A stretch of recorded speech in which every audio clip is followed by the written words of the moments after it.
Here's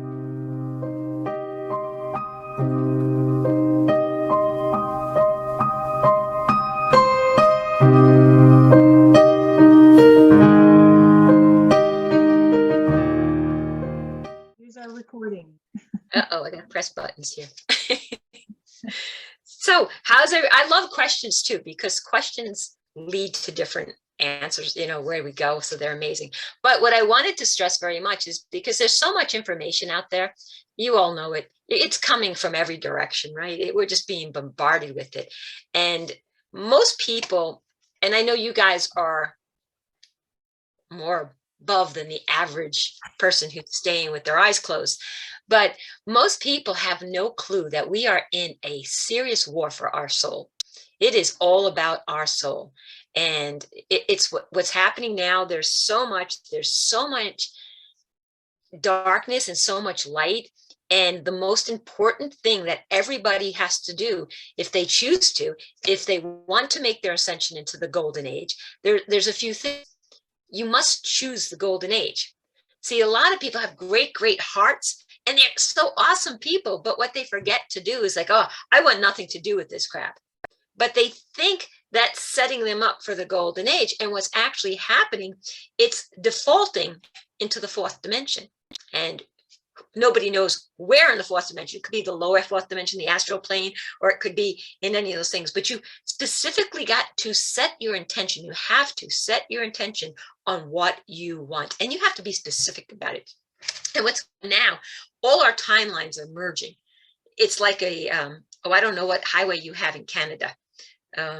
I know driving up to Montreal, my cousins live, there's that main highway. I can't think of what it is, but it's like having a freeway and having service roads on it.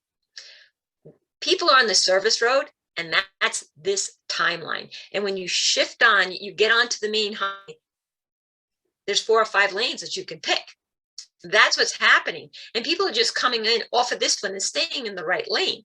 Well, you have to let go of all that and choose where you want to go. And this is the golden age. Is you have to know who you are. And the time is really, it's upon us. It says in that little book, and if anybody would have told me that I'd be talking about the Bible 5-6 years ago, I would have said they're nuts. Because I was one of these people that believed man wrote the Bible. How truth could it be, right? And I was sitting there one day and I was chatting with Archangel Gabriel, who's the messenger of the divine. And he's the messenger of each one of us because we are the divine, which a lot of people think it's just, he's the messenger of the divine creator of all that is and all that is not. But he's a messenger of each one of us. And he sat there and said, read the Bible. And I actually argued. And I said, are you kidding me? Man wrote the Bible. I'm not reading that Bible. And he stood like this and went, so you're telling me the creator of all that is and all that is not can't get a book written? And I said, okay, where do I start? So I started reading that. And it took me down a whole different path, because if you ask to see the truth when you read it, there's a lot of altering, we'll put it that way. There's a lot of altering in the Bible, but there's a lot of truth. And if you ask to see the truth, it just pops out at you. I can remember trying to read it as a kid, and it's like, what's these? Fear, these, thighs, those, what are they trying to say? Speak English. And now you can read it, and it makes so much sense. And especially for the time now, guys, there's a whole thing in there about claiming your sovereignty. We were given dominion over everything, and it can't be sold. It can't be traded. It's the divine, what we call God. I don't like to use the word God. Satanic forces also are gods. There are a lot of gods on this planet. So in place of God, I use the divine creator. So we know which one we're talking about. And it says right in there that you were given dominion over all aspects of the earth. And we gave it away. We just relinquished. We were trustees of this great planet, and we relinquished it. And now we're waiting to get it back. And it doesn't matter what country you're in. It doesn't matter where around the world you're in. You were given dominion by the divine creator. And dominion, if you comprehend dominion, you comprehend everything. And dominion is sovereignty. It's the same thing. Sovereignty is more 3D, dominion's more 5D. But from that place, if you claim it back and state where and what you desire, you want the 5D or the golden age or higher, you never want to limit yourself, and you focus on that. And what's happening is, and you all know it, there's so much garbage on these things, Telegram, this, that, the other thing, but everybody's, if you spent 1/10, and I don't know about all of you, but there's a lot of people in my group that just live on those things. If you spent 1/10 of that time that you spend trying to search for things, going inside and finding out who you are and connecting with your DNA, by the way, I don't know if you know this, your DNA is your divine natural attributes, and your RNA is your realm natural attributes. And they're trying to disconnect those. So when you go inside and you connect with the Christ I am, and you bring your divine natural attributes through and you push them out into your realm, which is your RNA, your whole world changes. You don't want for anything. You don't need anything. It's a completely different world, and it's so peaceful and so great. And we have had people freaking out about everything, including the vaccines, and this one's getting their brother's getting the vaccine, their kids are getting the vaccines. And now all of a sudden they connect to that quantum field. They can see the whole purpose of everything, which is a really nice thing. So all we're trying to really tell you is to know who you are. Forget about the externals. Forget about everything's a distraction, because the darkness does not want you to know that you have so much power it cannot exist. And we cannot wait for someone to fix everything. It's about us fixing everything. And it's not anything to fix, but it's about us claiming back who we are. Here in the US, it's we, the people. But it doesn't matter what country you're in. The people have to do it.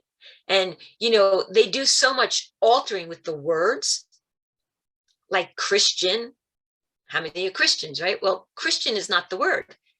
They took the last letter and they took it and put it an N when it was an M, Christ I am. They just keep altering so that you don't know who you are. And one of the things, I'm doing a whole program that I'm starting to do, which they're just downloading, on how to get your sovereignty, because they tell you to minister in the Bible. It's a whole thing, and that you cannot trade it. You can't let anybody take away what the divine creator gave you. And he gave you in Genesis 1:26, you have dominion over everything. You have dominion over the earth. So we became trustees of this awesome place. And we said, you know what? Here you go. You can have it. We gave up our trusteeship. We gave up our power. We gave up everything. And they are so petrified. Those who renounce the light are so petrified because they have absolutely no divine power. They cannot create from the divine code. We have it. They do not.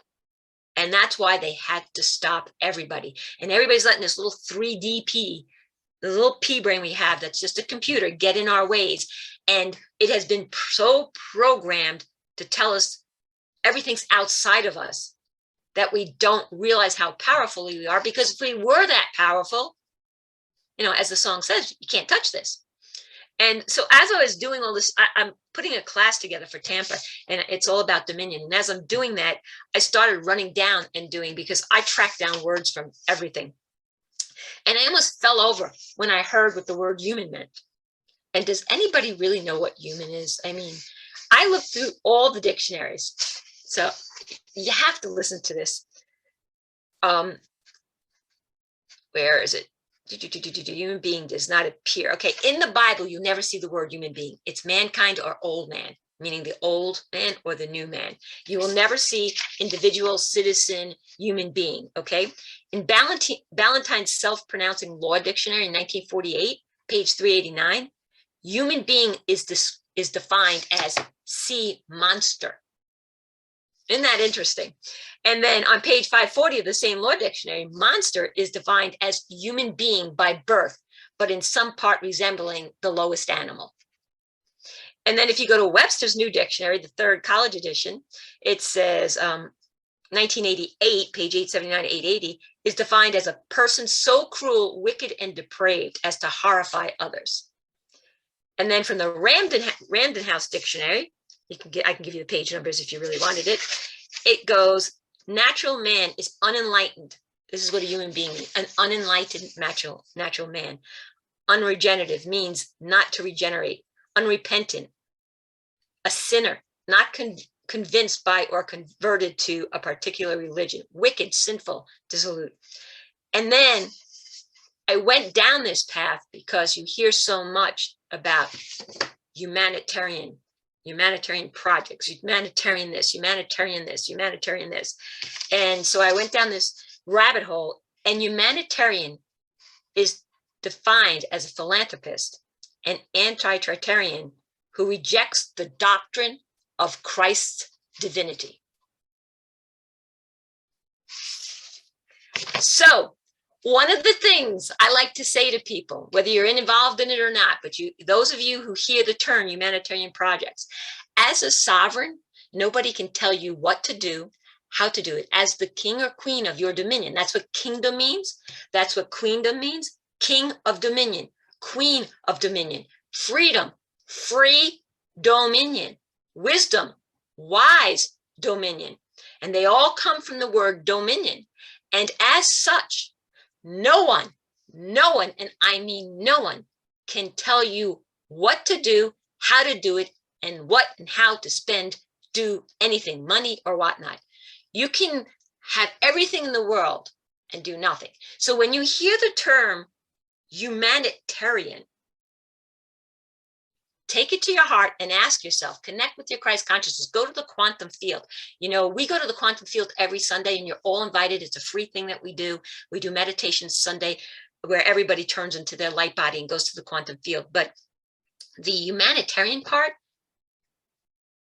that's part of the darkness setting a new reset. There's two things going on in this earth right now. They're struggling to get everything reset for humanity, and then there's another reset happening. And you know, we always hear this phrase, God won, God won, God won. But I want to ask you, which God? Who's God?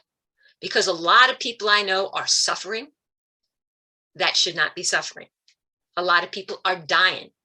A lot of people are being murdered. So who's God won? Because Satan is a God. First commandment, right? Which is a commitment. I am the Lord thy God. Thou shalt not have any other gods, plural, before me. They're talking about your own I am presence. You come first, your presence of your I am, and you shouldn't have anybody else. So that means every one of us is a God. So which God won? And you really have to put this into perspective. It's like, you know, even religion, and I know this is going to upset a lot of people. Religion means to re-allegiance yourself to the religion. I was brought up a Roman Catholic. I'm Irish and Italian. I had no choice, right? I'm Catholic through and through. That's where they go. You know, my father was from Italy. My mother's family's from Ireland. It's all Catholicism. But you know, they sit there and the one thing that this little book says is to say the Our Father every night, and you'll be guaranteed, right? But if you look at how the Catholics say it, they end all their prayers in Amen. Amen. Amen is Amen Ra. Amen Ra is Moloch, which is Satan. You're offering all your greatness to Amen Ra. And this is all the word magic they play. That's why they call it spelling. You're spelling things. You're decreeing things that are so messed up. And that's not who you are. So you have to watch everything you're being told. And don't even listen to me. You know, everything you need is within you. Everything. You just have to remember who you are and recover it. I am the divine creator. And people think that's sacrilege. Well, yeah, it's going against religion because religion doesn't want you to know anything. They just don't. And when you say the Our Father, you know, dominion, you can't cross dominion. You can't go into someone else's dominion. But when you say the Our Father, they change trespasses to sin. Well, this is we're the last free world, free choice place left in this great, great multiverse. And we have the free choice to choose darkness or light. We can still choose that. So there's nothing, you can't have sin. If you tell your kids you can do A or B and they did B, you can't scold them for doing B. You can't say, oh, you're a rotten kid. You gave them a choice. So there is no sin. There's choice. There are consequences for your choices, but there's not sin. The actual word in the original Bible is trespasses. Trespass dominion. Crossed over somebody's dominion. You told them what to do, how to do it, what to say. and our dominion is being taken away daily. It's no wonder, right? I say this all the time, that the software that stole the election is called Dominion. Throwing it right in your face. They're just making fun of us. They portals, they're opening, they're doing all this darkness, and right now you can't turn on a TV show or anything we're not seeing something satanic on it. They're just blatantly, they're at what I always call Hitler's last stand. We're waking up. People are waking up, but more important than waking up is remembering you don't need anything external. Everything you are. If I could say anything, remember it says Jesus, Yeshua, Emmanuel, Yahweh, whatever you want to call him. A rose by any other name is still a rose. But he said, you will do far greater things than I, because we are exactly like him, except we went through the veil and we forgot. Remember who you are. You are Christ, I am. You have your I am presence, your Christ body, and this body, the causal body, and then the 3D body. As above, so below. And that's why they took it. They changed little things. Like Christian was Christ, Christian, you were Christ, I am. And all this stuff that they're doing is to make you forget, to take away your power. And there is nothing, and I will state this emphatically, nothing can oppose the light. So if you become the light, nothing can oppose you. Nothing can touch you. Nothing, absolutely nothing. And darkness cannot exist where there is light. You could have the darkest room in the world and flick a little bit and you can see the light, and there's no darkness around the light. So all you have to do is just keep pushing at that light. You don't need anything external. You don't need any protection from all this, 5G, this, that. That's all nonsense. That's all programming to make you think you are being less than what you are. Oh, be less. God bless, God be less. The term was bliss. What's bliss mean to you? The blissfulness, the joy. It was the divine joy is bliss. So you used to send blessings of bliss. The word be less, right? Used to send divine bliss to someone. Now it's blessing. God bless, be less. Do you see how they just keep changing little words? Our whole history, everything, and I'm telling you, everything you've ever learned, it is so off. The truth is just so far from what they are teaching. So the one big thing I want to, really listen to what you're being told, what resonates in your heart. It's the most important time. And if you do not connect to who you are and set your intention with your focus on who you are, where you want to go, because this is really, really, and I ask you to close your eyes and take it to your heart. This is a fight for your soul. Don't give a crap about the 3D world. Let it stay in another 26,000 years of darkness. Who cares?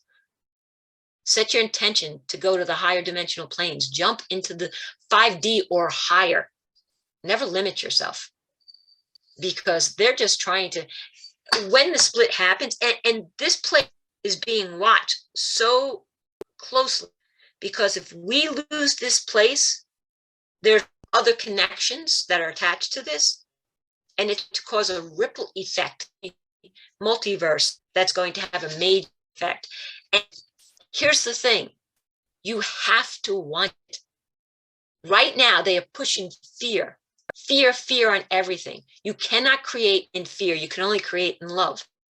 So throw away the TVs, throw away the phones, stop following all these people who, anybody, when you listen to a phone call or thing, if it brings up any stirring of fear, run away. If it's your own issue, fine, clear it, but move on, because when you are in fear, you're feeding the matrix. Remember, they cannot create. They can only amplify and intensify your creations. And you've already accepted so many creations that were limiting. So we've accepted so many limiting beliefs, if I eat this, I'm going to get fat. Says who? So what I'd like, a challenge out there for everybody, is for the next 24 hours, just imagine everything you do that you are Jesus, Yeshua, Yahweh, whatever you'd like to call him, Emmanuel. You think he'd really worry that eating this would make him sick? You think he'd really worry what's going on in the world, or would he create his own world? You have to be master of your dominion, king of your dominion. You know, the minute you oblige the government governing your mental mind, giving them power to brainwash, to obstruct the mental, you are relinquishing your divine dominion, the very gift that you were given by the divine creator when the earth was created. Does that make sense? Where'd she go? Angie disappeared. There we go. I find the button. You need this button. Yeah, exactly. No, that definitely does. That's so amazing, and it's so empowering to think about that and say, wow, and to look at all the ways. It's almost overwhelming as well when you look at all the ways in which things have been inverted, and when you start noticing that and trying to basically change the way you think, the way you speak and do things. It's very well. The worst thing to do is to think, because thinking engages the 3D P. Imagination originally came from I am magistrate. That's your connection to the divine source. So use your imagination and don't think. Bypass the mind, because the mind is just a computer. Everything in our 3D world mimics us. Everything. These lovely computers we're all sitting in front of, they work exactly. You know, I was a scientist, an NASA scientist. I worked for the government. I did all this. I'm a couple of degreed engineers and everything. And I worked on some huge projects and everything. And I'm telling you, everything they do is based on us. Everything. The computer, you know, your operating system, you have your I am presence, your Christ, which I call the Christ body, the photon belt, whatever you'd like to call it. That particular thing is a step down transformer, because your I am presence is your big powerhouse. It is the divine. If all that came down, we'd be dead instantly, because we don't have beautiful thoughts and we would create whatever we're thinking about. You know, so you have what's called this, I call it, you know, this is the science part of me, the step down transformer, which is your Christ consciousness. And your Christ consciousness requalifies the energy. Because if you say, oh, you're killing me, you're making me laugh so hard, poof, you'd be dead. That's what you wanted to create. So it requalifies, but then that's all misqualified energy, and you have to requalify all that. So think how much energy we're misqualifying constantly. Think of our words, and they purposely, and I'd just like to put this out. Forget that our calendar is so screwed up and it's not even real. Okay, just forget that. But work 6 days, and on the 7th day, rest. And we were just supposed to rest on the 7th day. When's the 7th day? It's not Sunday. That's the first day. The 7th day is the Sabbath. Sabbato. Saturday. Isn't that interesting? You are breaking the law of your own divinity by just them changing the day. That's the first thing we've done, right? We've given up our own divinity. So they're just, you know, everything has been changed so drastically, so drastically, so that we're all set to fail. You know, you got people out there going, oh, take the abundance course. Oh, please, that is the most biggest poop I've ever seen in my life. Abundance of what? If you're in a really pissed, how many people go to abundance course because they don't have money, right? That's their thing. I don't have money. So I go for abundance. So what are they putting out? I don't have money. I don't. And then they say, well, ask for abundance. What are you going to get? More abundance of not having money. Whatever your field is holding is what you're going to attract to you. So you never ask for abundance. You don't want man-made money at all. I am the riches of the divine creator flowing into my hands for my use, that no man may stop, including myself. You want the divinity of who you are. You don't want abundance. You want prosperity. You want bliss, enjoyment. You want the things that you were guaranteed by the divine creator when you were created in his image as not a human, mankind. Because if you even read Genesis, you know, the cattle of their own kind. It was always kind kind. The fowl is in their own kind. The fly in the air, the fish in their kind. It's man and their kind. Human came about under humanitarian, human, so that you're a monster. And then if you look up citizenship and you go down that whole rabbit hole, you'll find out that you were completely, the words you call yourself is claiming yourself to be less than, hugely less than the creepy crawlies that slither on the earth. So watch your wording, because it's all been devised to destroy you. Okay, I'll shut up. Isn't that amazing? It, like you say, it really comes down to seeing ourselves again as the creator, as a creator. So we're creating every time we speak. And I think that's just amazing.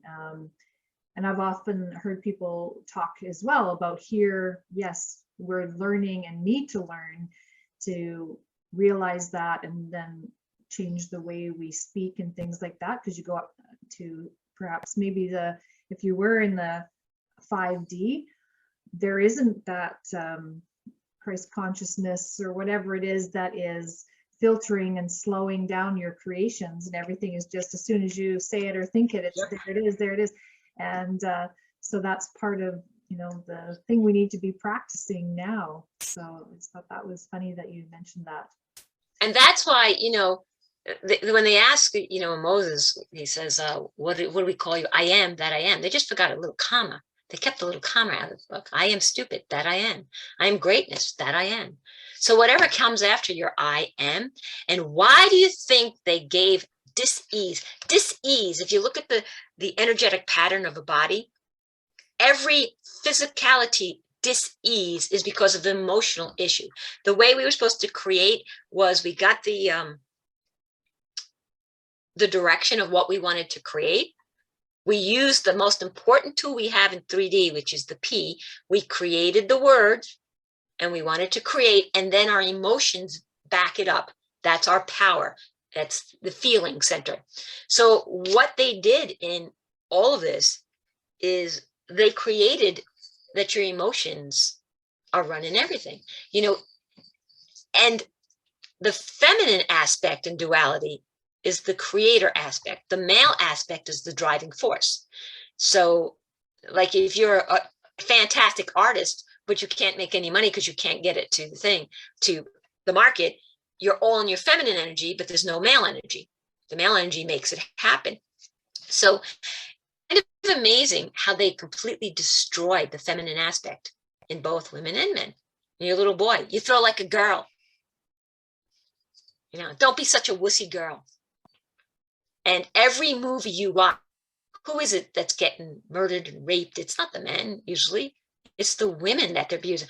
How many, and I'm not going to ask you to say these or think about it, but how many degrading words are there for women and how many for men? Right? When I used to work in New York, somebody called me in my business a bitch. And I said, thank God, praise the Lord, hallelujah. That I care about myself. If it's a man, he's aggressive. If it's a female, she's a bitch. And they're always, and when you destroy, I don't care if you went after the male part of a race, but when you destroy an aspect of a race, the creating aspect, we all have it. We're supposed to be in balance, male energy, feminine energy. And when you destroy one energy, and what did they destroy? The feminine creative energy. They destroyed society. You can no longer create.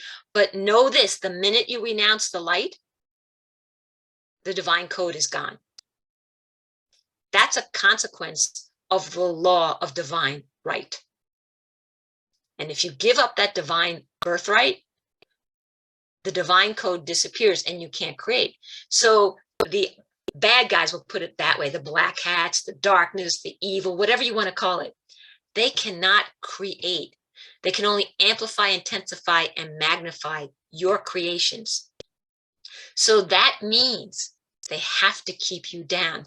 And that's why they gave diseases names, so you can claim them. so you can create the dis-ease in your system. You know, the big C. Everybody hears that and they get panic. Because what do they say? What happens when somebody's told in this world they've got cancer? What's the first thing they do? First, they go into massive fear. Then they get on their phone with their husband, their wife, their loved one, whatever. Oh my God, I have cancer. Negate ab initio. It doesn't come. This is only for education purposes either. And then they go and run and they tell everybody. And what are they doing? They're creating it. They are creating the very, you cannot heal it. I had a huge tumor in my pancreas years ago because I wasn't getting the sweetness out of life, and your pancreas was about the sweetness out of life. And I had gone through a miserable divorce, and my life was a disaster. And I was like, poor me, went into victim consciousness, right? So I created this tumor in my pancreas. But the good part is I created it. If I created it, who can uncreate it? Me. But they purposely tell you that you have a dis-ease. They just said, well, there's a dis-ease in your system that you have to straighten out. Bring the frequency back to what it's supposed to be. Would that be as you have cancer? Right? So everything is done particular to make you forget who you are. And it's time. The time is now, guys. We are right at the cusp. We either, as my father used to say, shit or get off the pot. You really, and I know that's crude, but that's an expression I grew up with. You really, truly have to make a decision. You want to master, you have to become a master of your own dominion. And if you want to master the 3D, you have to master the 3Ds. First, you have to have the desire. Then you make a decision.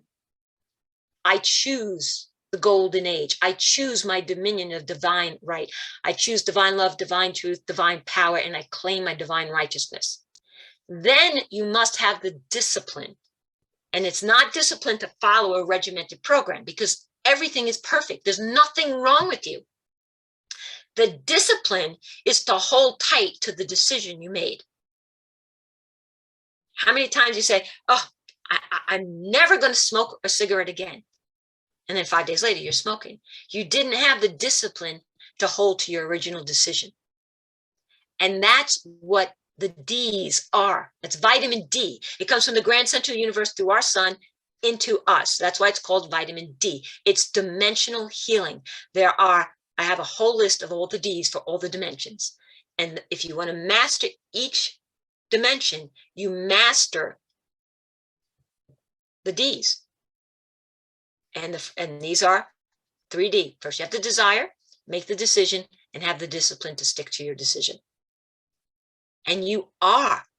There's nothing, I can't stress that every mankind, and that includes womankind, you are the divine creator of all that is and all that is not. You have your I am presence. It is the divine creator, and it flows into you. This, as my friend Christine calls it, is a meat. It's not who you are. You are housing your divinity. And you decided to turn your back on it. You decided to give up your dominion. You didn't just give it up. You put it in a box, wrapped it up, put a pretty bow, and go, here you go. We gave it away. We had dominion over this earth. We were the trustees of this earth. And we wrapped it up and relinquished. But remember this, any gift of the divine creator is our birthright, cannot be sold, cannot be given away. It's like your name. You can't give away your name. You can't sell it. You could fake sell it, but it's still who you are. And this is our gift, dominion over the earth, over ourselves. So it's time to claim back your kingdom and stop crossing dominion and be the divine creator that you are. I am divine love. I am divine truth. And I am divine power. And I claim my divine righteousness now. And stop serving moneth. Stop serving all this crap.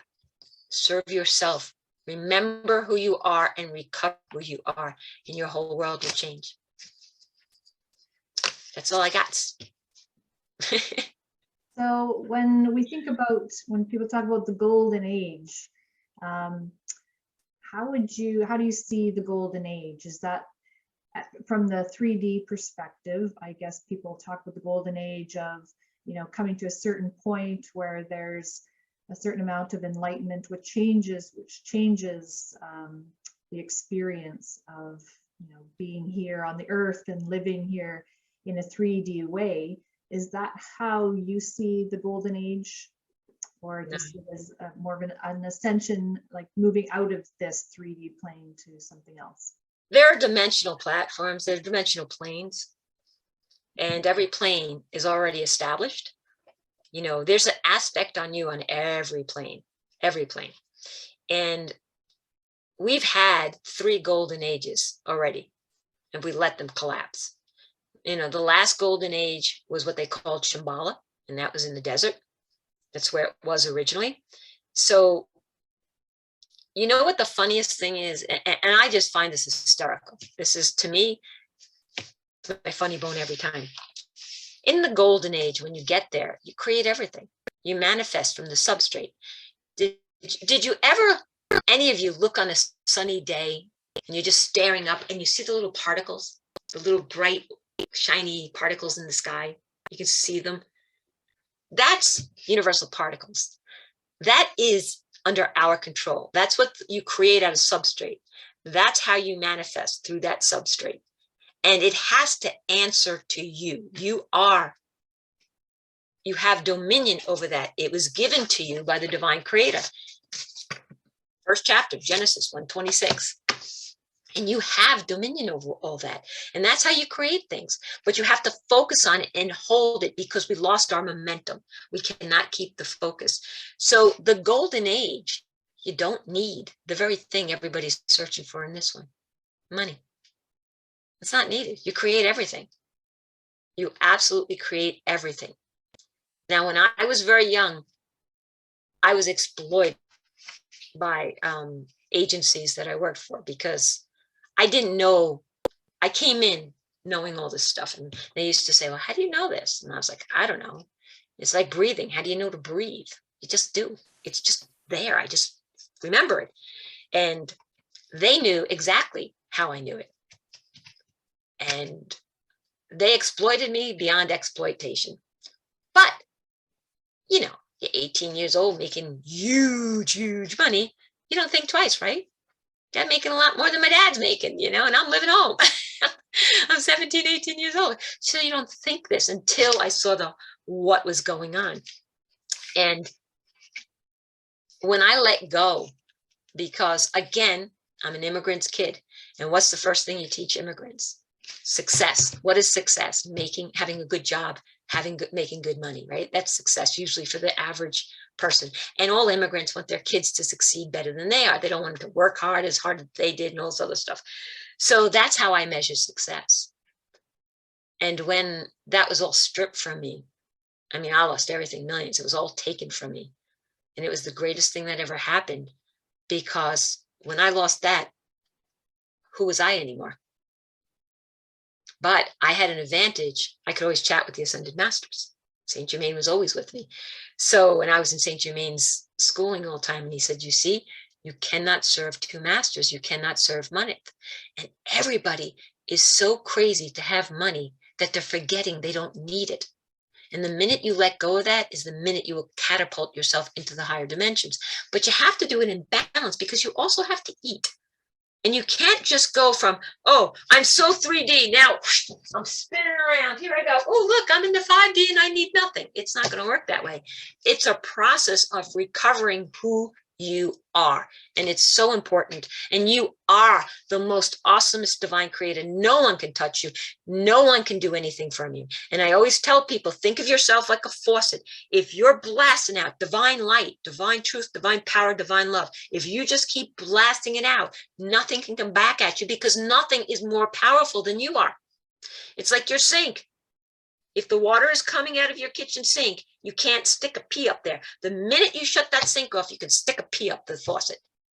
So if you don't want to be in fear, if you don't want darkness to attack you, if you don't want any of that crap, just be who you are, because darkness cannot exist where there is light. And you are the light. It was given to you. And the Lord said, let there be light. And it was good. So. Awesome. Well, maybe we'll open it up, hey, for some questions. I love questions. They're so much fun. Okay, I see Peter's got his hand up already. So go ahead, Peter. I had a healing experience that just blew me away. And I was walking, say, in the kitchen, and my left hand hit the corner of the table. And I thought to myself, oh, that was a good one. That's going to hurt. But I remember somewhere in my research, the phrase body heal. Just that, body heal. It was like a commandment. It felt like I was going to command my body to heal.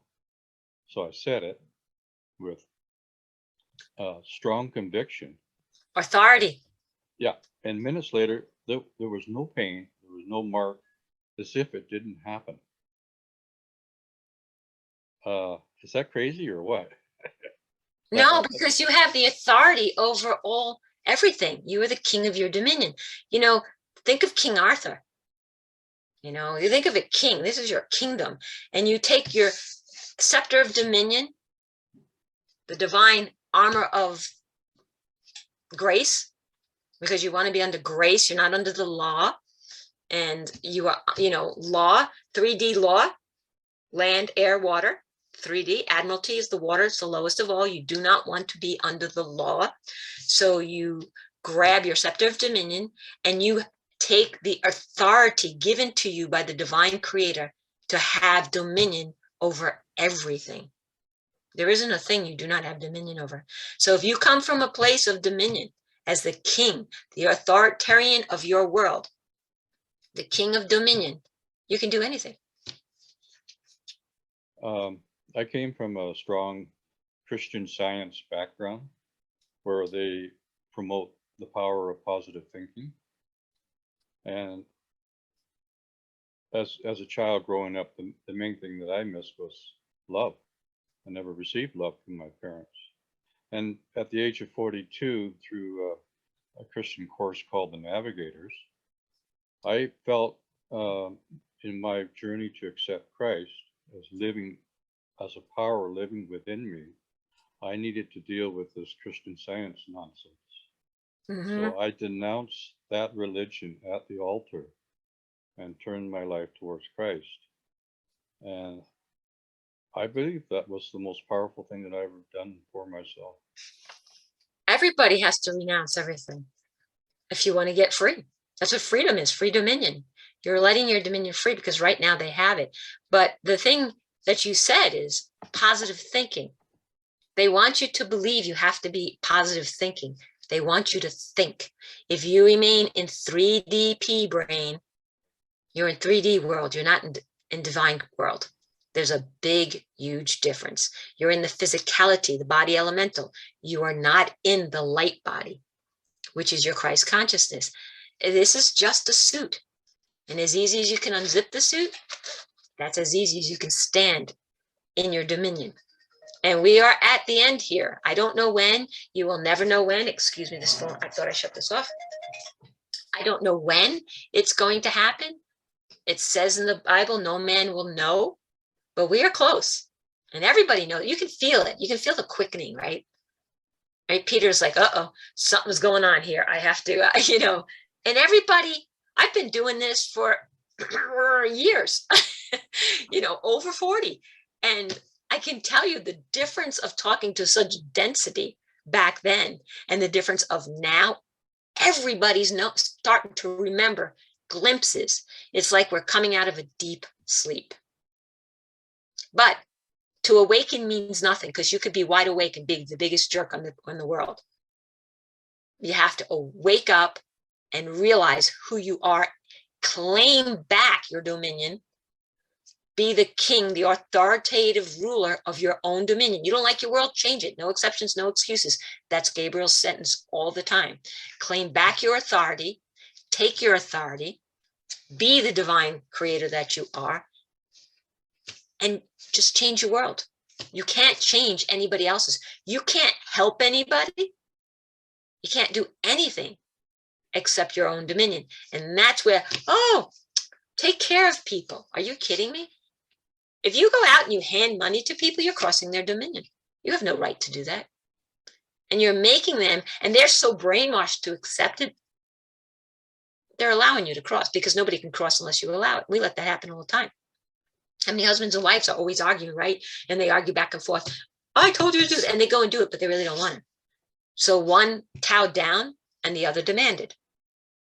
And they both crossed dominion, and now they have cords and connections. And that all has to be requalified energy. So you did exactly what you did, because somewhere in there, you're like Ragu. Everything's in there. You don't need anything external. You know, it's amazing. So kudos to you. But get out of the thinking. Don't think anymore if you don't want to. It's your choice, though. You have to do what's right for you. I just never think. You know, and this is a true story. I was chatting with the Ascended Masters when I was a little kid, and they told me never, ever to read. You got to be kidding me. How am I going to pass my tests? You know, I was one of those, how to be good. And he said, why would you read someone else's interpretation when you can ask and find the truth? And I never read books. And I said, how am I going to pass my test? They said, don't worry. And I catapulted through school. I was in college courses when everybody else was still in high school, and never cracked a book. I still have a few of the books from college there because the binders are completely straight. And I keep them for that. So don't read. Don't listen to me.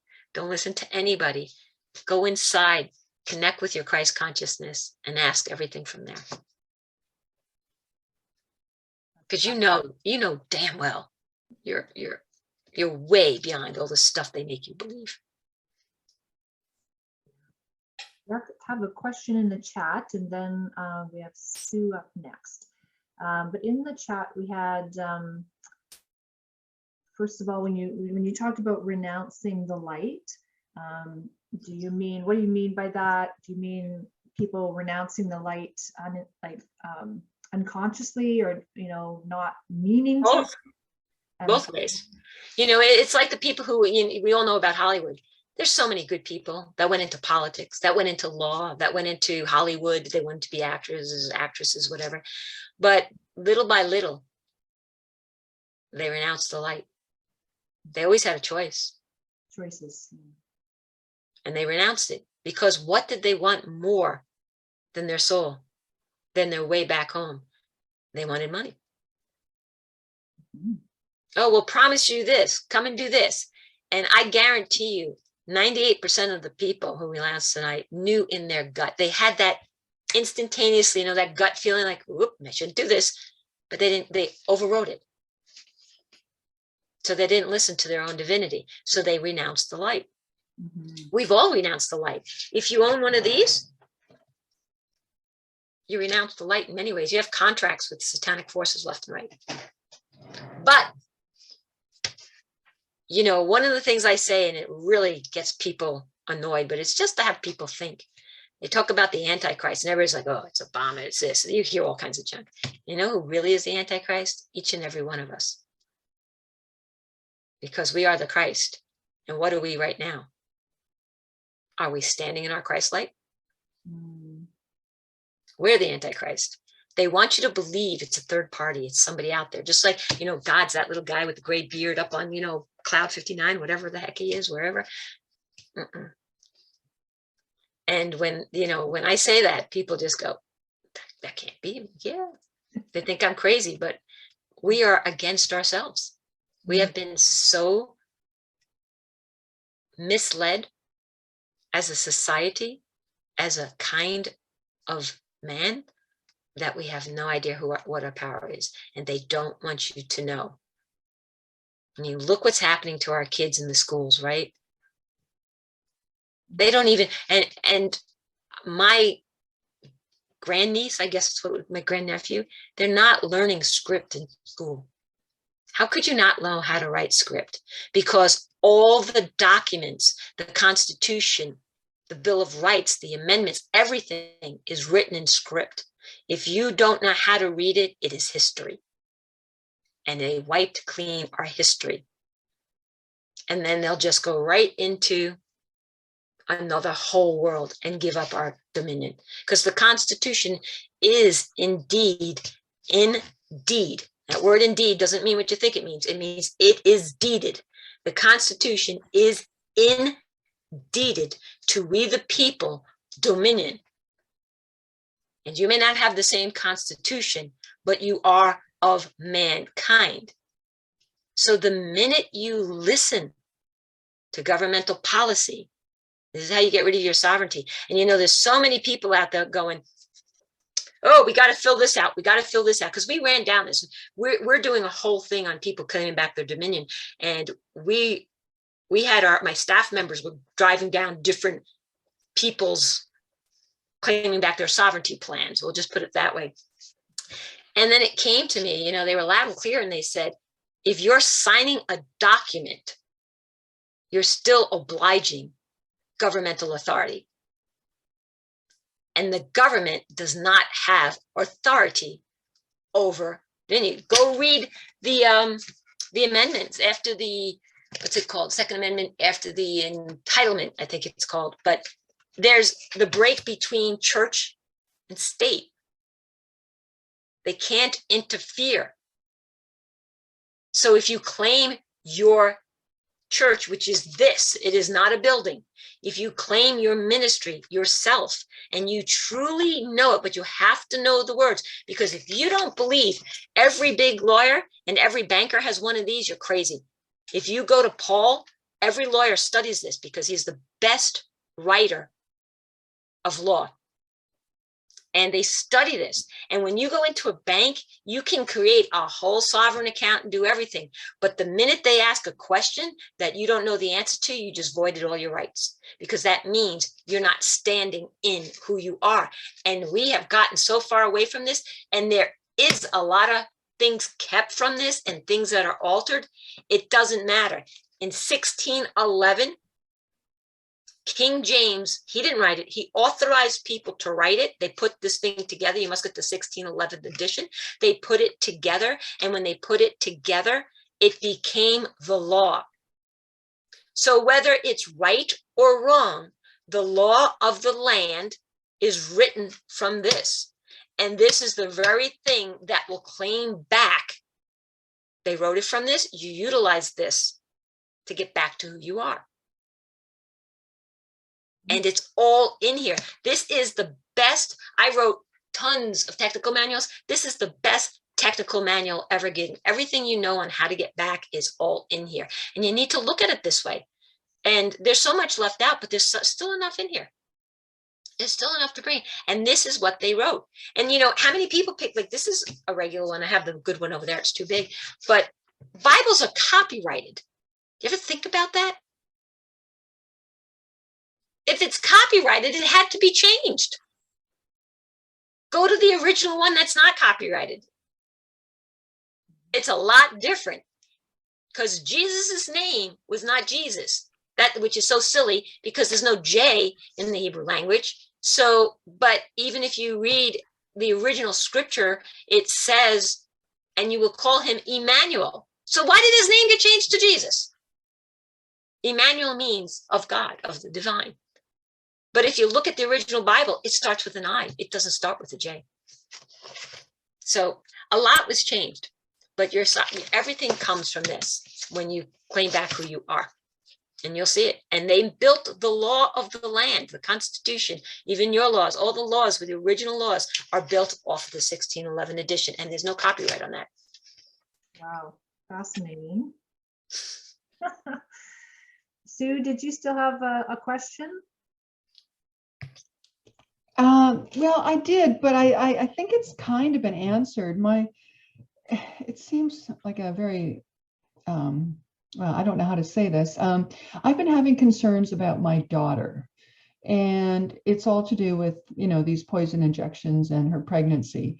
And I've been trying to find ways to stay in that place of creating no problems, but it's a very complicated thing to not worry as a mother. And I don't know if this is even something you can answer or speak to. Well, the first thing is you keep calling it complicated. It's tough. It's hard because the mother is so important. But how old is your child? She's having a baby, right? She's 31. Yeah. So she's not your dominion. No, she's not. And I realize that. And so it has to do with what they taught you. mhm. It has nothing to do with her. And this is something, the DNA and the RNA, this is so important. The vaccine blocks that. But do you really believe, and I really want to ask you, do you believe in Yeshua, Jesus, Yahweh, whatever you call him? Oh, Do you believe in yes. that? Okay. Yes. So do you really believe if Jesus was here right this minute and he got injected, it would phase him? Good point. No. So, but your daughter doesn't know that, and you don't know that. So Yeah. what's the most important thing for you to do is to be that. And when you become that, she's going to see that light and she's going to go, hey, how do I be that? Mhm. If you tell anybody, and everybody try, you're crossing dominion. It is innately in us. Do not cross my dominion. The thing, don't tread on me. It's actually in the Bible. Don't tread on me. Because don't trespass. No way. When someone tells you what to do, what's your first reaction? And be honest with yourself. Oh, I've never Right? wanted If you're to a be New told. Yorker, the middle Yeah. finger goes up. Yeah. It's like, yeah, right. You can't tell somebody. Oh But no, you this isn't about telling her to do anything. We've been down that path and we have peace between us now. No, it's more about my ability in terms of creation and what I can do to inspire goodness around this coming event of this baby being born. know this, That that baby chose that though. okay. So this Nothing, is not but nothing is going to, they knew what they were coming into. Every one of them does. okay. And I ask you this, if you're a soul and you're endless, and this is something really to think about, that negate ab initio, to really imagine and take into your soul. How many of people are warriors and really warriors? And if they knew that they came here to observe and not be the way showers, the light bearers, and if they just came here to observe and they knew they wanted to assist on some level, what if they took the vaccine so that they could help the ones who would make their ascension in this lifetime to see the truth? Doesn't matter. It's a terrible thing to say because you're in 3D, but if she dies tomorrow, she's not dead. Yeah. She'll go to the temples. And what a blessing, right? They say blessing, but it's a bliss. What a blissful event that she did, because she came here and she completed her thing. She completed what she came here to do, which was to assist mankind.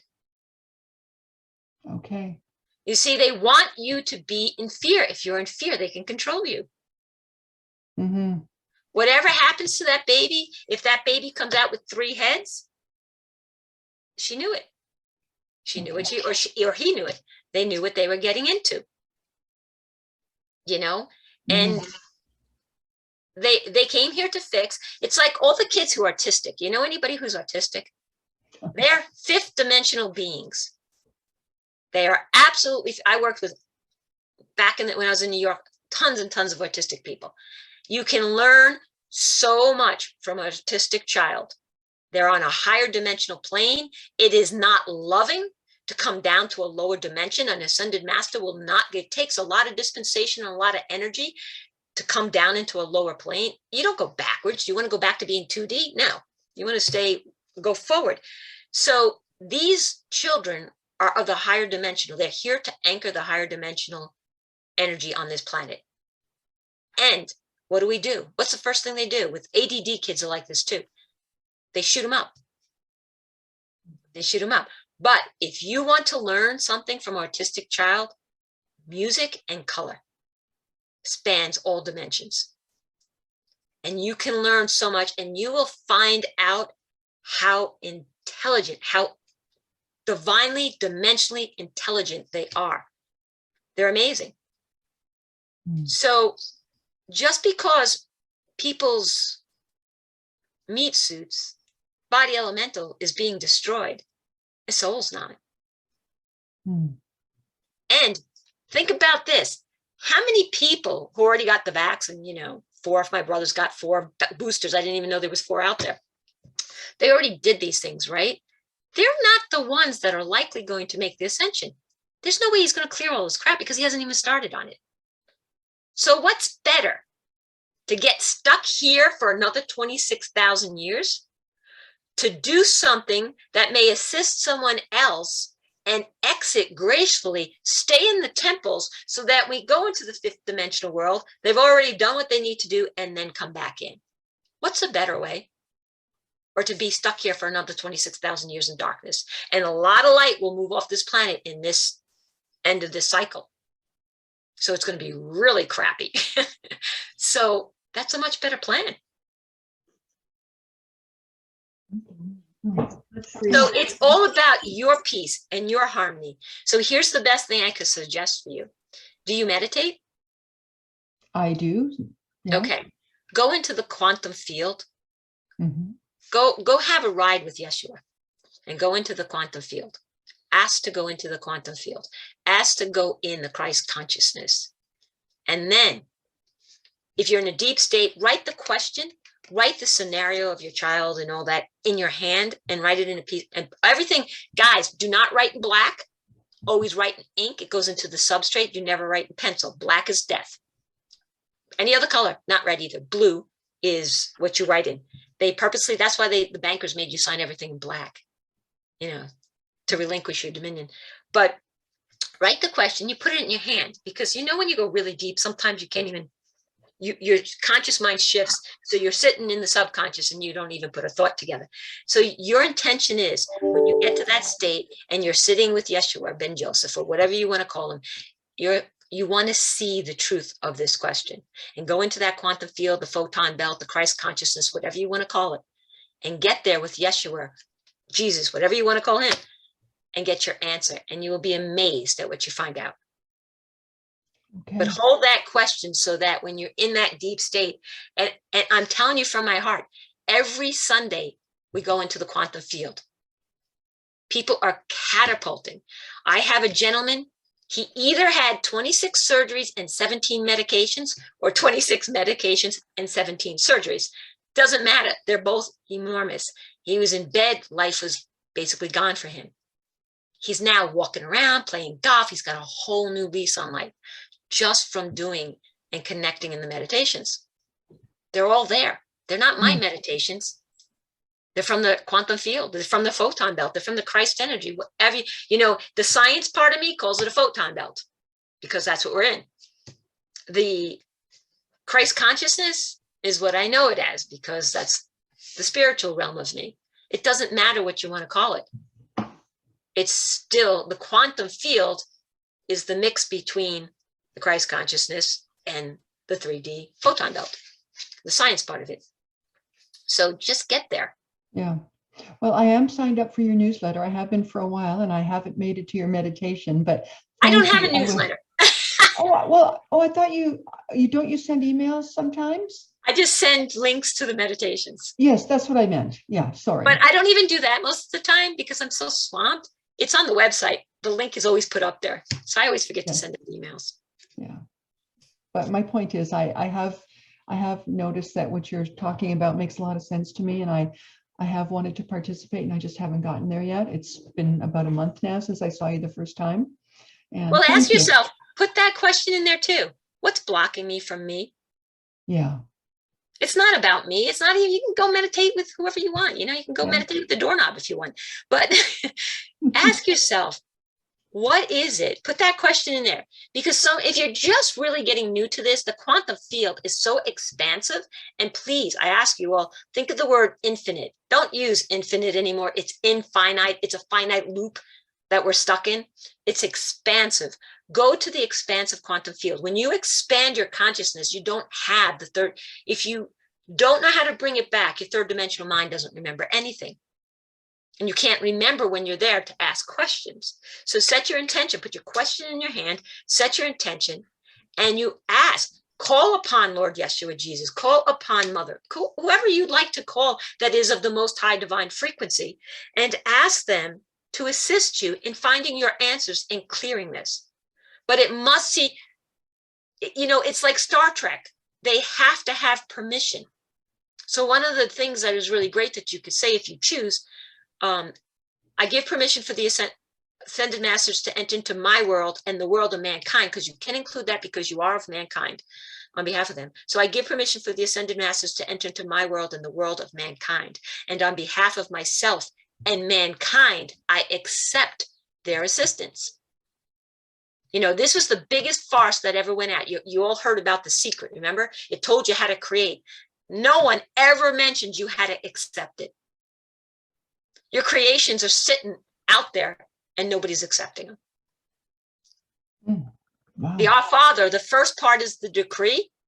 The second part, for I am the power, the glory, the kingdom, the king of dominion, now and forever. You're claiming your divine righteousness.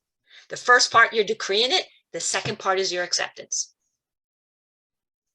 And no one accepts. So make sure you say, and on behalf of myself and mankind, I accept their assistance. But make sure you're only dealing with the most high divine frequency of the divine creator of all that is and all that is not. People pray to angels all the time. Well, let me tell you, Lucifer's an angel. You want that in your field? So make sure your intention is divine and put your questions in and just get yourself to the quantum field. Ask, what's keeping me? Your desire is there, but your decision hasn't been made. So something in the subconscious, which is a program that was put in there a long time ago, and it has to do with worthiness with a lot of women, because when you come out of the chute and they slap you in the butt, you're second best. So a lot for women is worthiness. What's keeping you from the worthiness of being the authoritative ruler of your dominion, of your Christ consciousness, of being Yeshua ben Joseph personified? Beautiful. And start putting everything. You want to know why Trump is so successful? Nobody tells him what to do. I don't care if you don't like his attitude or anything else. He's living his life on his terms. And so I tell people, when you go into a bank for whatever reason, and think he settles with the agreements of a bank. When you get a check, how many of you have checks?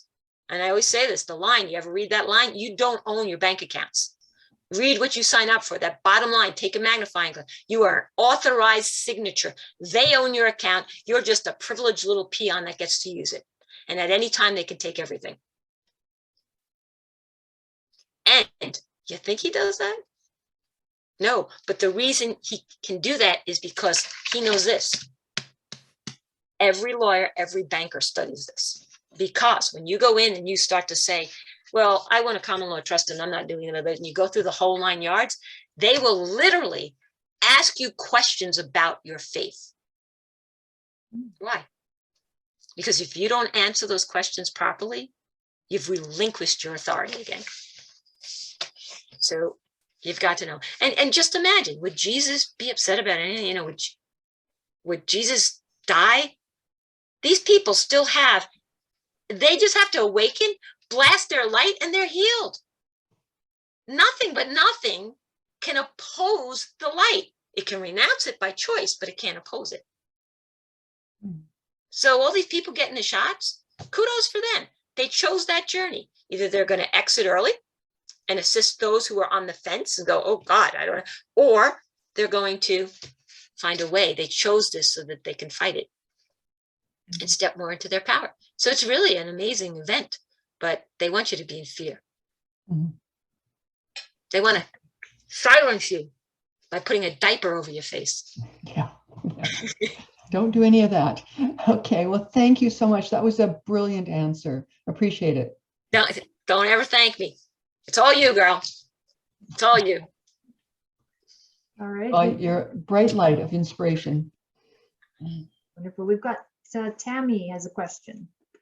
Which one's Tammy? There we go. Unmute.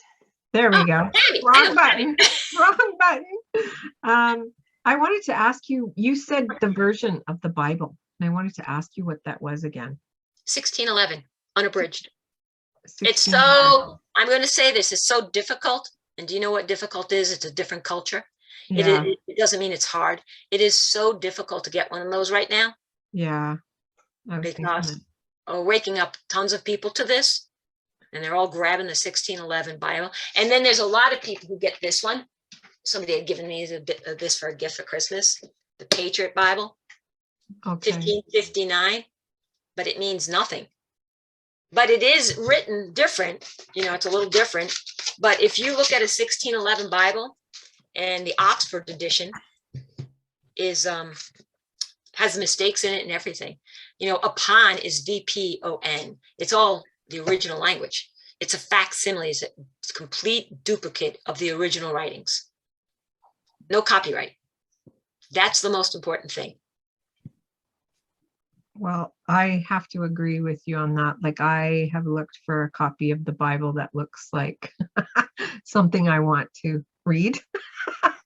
So, But it doesn't matter. Like, okay, so when I'll tell you a story, and I've said this a lot, you know, and I don't know if you guys heard it, but in 2014, when Gabriel said to read the Bible, I was like, no, and he did that thing. I didn't have a Bible. You know, I had no Bibles in my house. And I was like, where am I going to get a Bible? I had one of these little tiny ones that was a Precious Moment Bible that was like this big. I think it was in a stocking for Christmas one year when I was a kid. And forget it. I couldn't even see. It was like 0.2 font. But I said, you want me to have a Bible? You better bring me a Bible, because what Bible am I supposed to get? I'm clueless.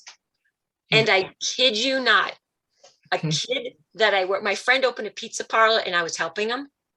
And a kid went to church and knocked on my door. I was helping this kid, Mike, who worked there. And he knocked on my door, and he lived a good 45 minutes from me. He found me and he goes, hey, the same day, because I was in church today and they were giving these all out, and something told me to get you one. And this is it. And if you look, so I looked up and said, darn, you're fast, you know. But if you look at the very first page, you know, I love Michael for this somewhere. Where does they put that? Oh, I can't even find it. You know where they give you that page that says it's dedicated to? yep. Oh, it's on this page. It says right there, given to me from Mikey, June 7th, 2015. Excuse me, I was off a year. Because she asked. He wrote in it because she asked. Wow. So if you don't think, ask and you shall receive, knock and the door will be opened. If you search for truth, you're going to find truth. I spend 24/7, no exaggeration. I barely sleep, and I am going down because we have a great community. And I know so many people getting stuck with these people who are telling you how to get sovereignty and you got to publish. No. You're giving away, you're obliging governmental authority. No. You don't do any of that. And so I'm trying to put together a whole thing on how to get people. It doesn't matter what country you're in, right? There is no separation on this beautiful planet. But if you do it the way all these other people do, well, it's only America because we're going up against the Constitution. It's all nonsense. It's all BS. So if you learn this and you have this faith in your heart and you get how to see, this is why the 1611 is so important. But you can get, this is an old Bible. This is a King James version. It's copyrighted. It's nothing special. But I see the truth with this. Ask to see the truth. Mm-hmm. Ask, and it'll jump out. And you sit there, and I mean, for years, like, what the heck are they trying to say? I have no clue, right? And now it's so clear to me. You know, there's a part in here. Now, I'm not one of these people. I am amazed. Did you ever see these people go, well, you know, Deuteronomy 6.5 says, and Genesis 3.2, and they just know I don't know how, this is a big book. I don't know how they do it. And because I never read books, I can't memorize them like this. It's negate. I choose not to. But there's a part in here under dominion that says you have dominion over all the works of your hands. You know what that means? No taxes. Yeah. And when the banker says, who do you work for? And you say GE, you just threw your dominion right out the window. Yeah. And that's what it's all about. And they won't give you an account that you should have. And let me tell you, you go to get a real account, because right now that's what we have, and if you go to do, I'm not even going to say banking, if you go to do exchange of fiat and you want to do it under common law, they will give you the third degree about questions about this, about your faith. For all I trust in the higher, him, her, whatever you'd like to call it, the I am. And you better know this. So that's why I have been told, and I don't know exactly how it's going to go, because I've held sovereignty classes. I brought in different people, Detsy from here. I brought this one in, Michelle, all these people, and they gave their thing and nothing ever sat right with me. And so they actually are showing me the path of doing this to assist everybody in being who they are as ministering. What did Jesus do?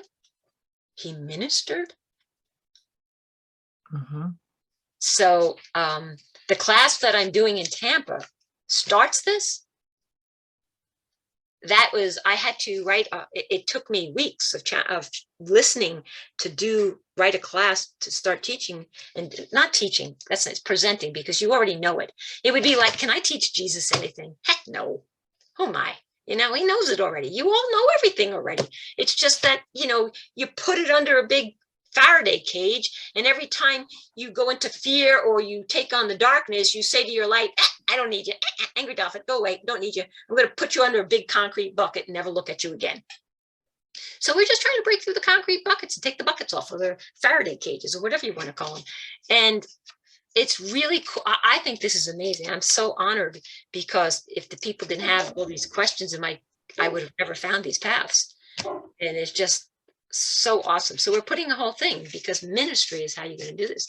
And the separation of church and establishment, they can't touch you, but you need to know what you're doing.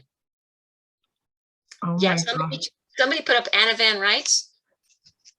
I'd really tell you to run down that rabbit hole hard and strong, because let me tell you, got to take it to your own heart. On the very altar where they do satanic slicing and dicing, she pledged. Wow. And she'll tell you about that, but listen to read the words. She says something in it that the way she writes it, all men, she's putting all men into that group. So anybody who does what she does. And that's one of the paths that some of our people, I had my staff go down different paths, and we got out of it just in time, because once you sign those documents, you cannot become sovereign, ever. Oh, I love that. Thank you so much. And I'm going to say thank you. I appreciate this. And thank you to me for asking the question, because I have not been able to sign anything, pay my taxes. It wasn't sitting right with me about, doing some of the common law things that other people are doing. And I see why now. Because it's not who you are. Think about this. Divine Creator makes this great little place and says, here you go. You have authority over everything. You got to sign a peon governmental document?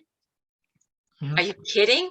So the minute you do those things, you are relinquishing your authority, and you are obliging governmental control. And government means to govern the mental, govern the third dimensional field. And we can go through this whole thing about domicile and everything else, but when you allow that, what you do to yourself is sickening, and you don't even know what's going on. But that's why if you start to wake up and trust they don't want you knowing who you are at all, because you have the power and authority over everything, our own dominion, as the song says, can't touch this. And as a society of mankind, we have dominion over the earth. Mhm. And right now, we don't. They are. And you've really got to look at things. And I don't tell anybody anything. I want you to just use your own. That's why I ask a lot of questions. Tell me, who's on the right side? How do we know what's really happening is happening? When someone says to you, God won, do you feel like you won? Mhm. Is there bliss and joy on the planet? Is everybody in love and divinity? Heck no. So how did we win? If we won, I don't know if I want to play the game anymore. If this is winning, you know? I want to say first place, I won. I want a real winning thing, you know, not this, because this doesn't feel like winning. Stuck in a house for how many years and waves, and people, look at what's going on. People are fighting each other. Since when did it become that you have a difference of opinion and you got to kill somebody? You know, this blew my doors off, because I'm friends with Charlie Ward, whether you like the man, you like me, you hate me, hate him, I don't care. But I talked to him straight out. What you see is what you get. And I said to him, I hate your Man of God documents. I had a whole discussion with him. He said yes. You know, he saw my point of view. And I come out, and anybody who signs the Man of God documents is relinquishing your authority. You gave it up. There's no way you should sign these things. They are going against your First Amendment. And if you're an American, you renounce the Constitution. You have no constitutional rights. So I said this, and everybody started saying, I hate Charlie Ward, this, that, and the other thing. When did those words came out of my mouth ever? You know, and why did they do that? Because they wanted to start problems. It's all about drama. Get away from everybody's drama. You know, Saint Germain has told me from day one, if everybody shut their mouth, and this is where the term we say put the duct tape on, if everybody shut their mouth, we all would have ascended by now. Because the more you open your mouth, the more you are claiming darkness instead of light. So that's when Prisco said, get the duct tape out. And now that's our running joke, duct tape ever. Everybody's always sending me duct tape. I have more rolls of duct tape, you can't imagine. But we're constantly destroying ourselves. But how do you really know? You can't unless you find out who you are. You become the Christed light that you are, and then you know all truth. And you can look at somebody and go, angry dolphin, not touching that one. But not judge them, because they're on their path. If they want to go to darkness, well, you'll have another 26,000 years. Maybe next cycle you'll get out. It's not my choice. You're the creator of everything and anything. So you're creating that path. So, but you see, you feel that you shouldn't sign things because you're waking up inside. You're letting that light fill your cells.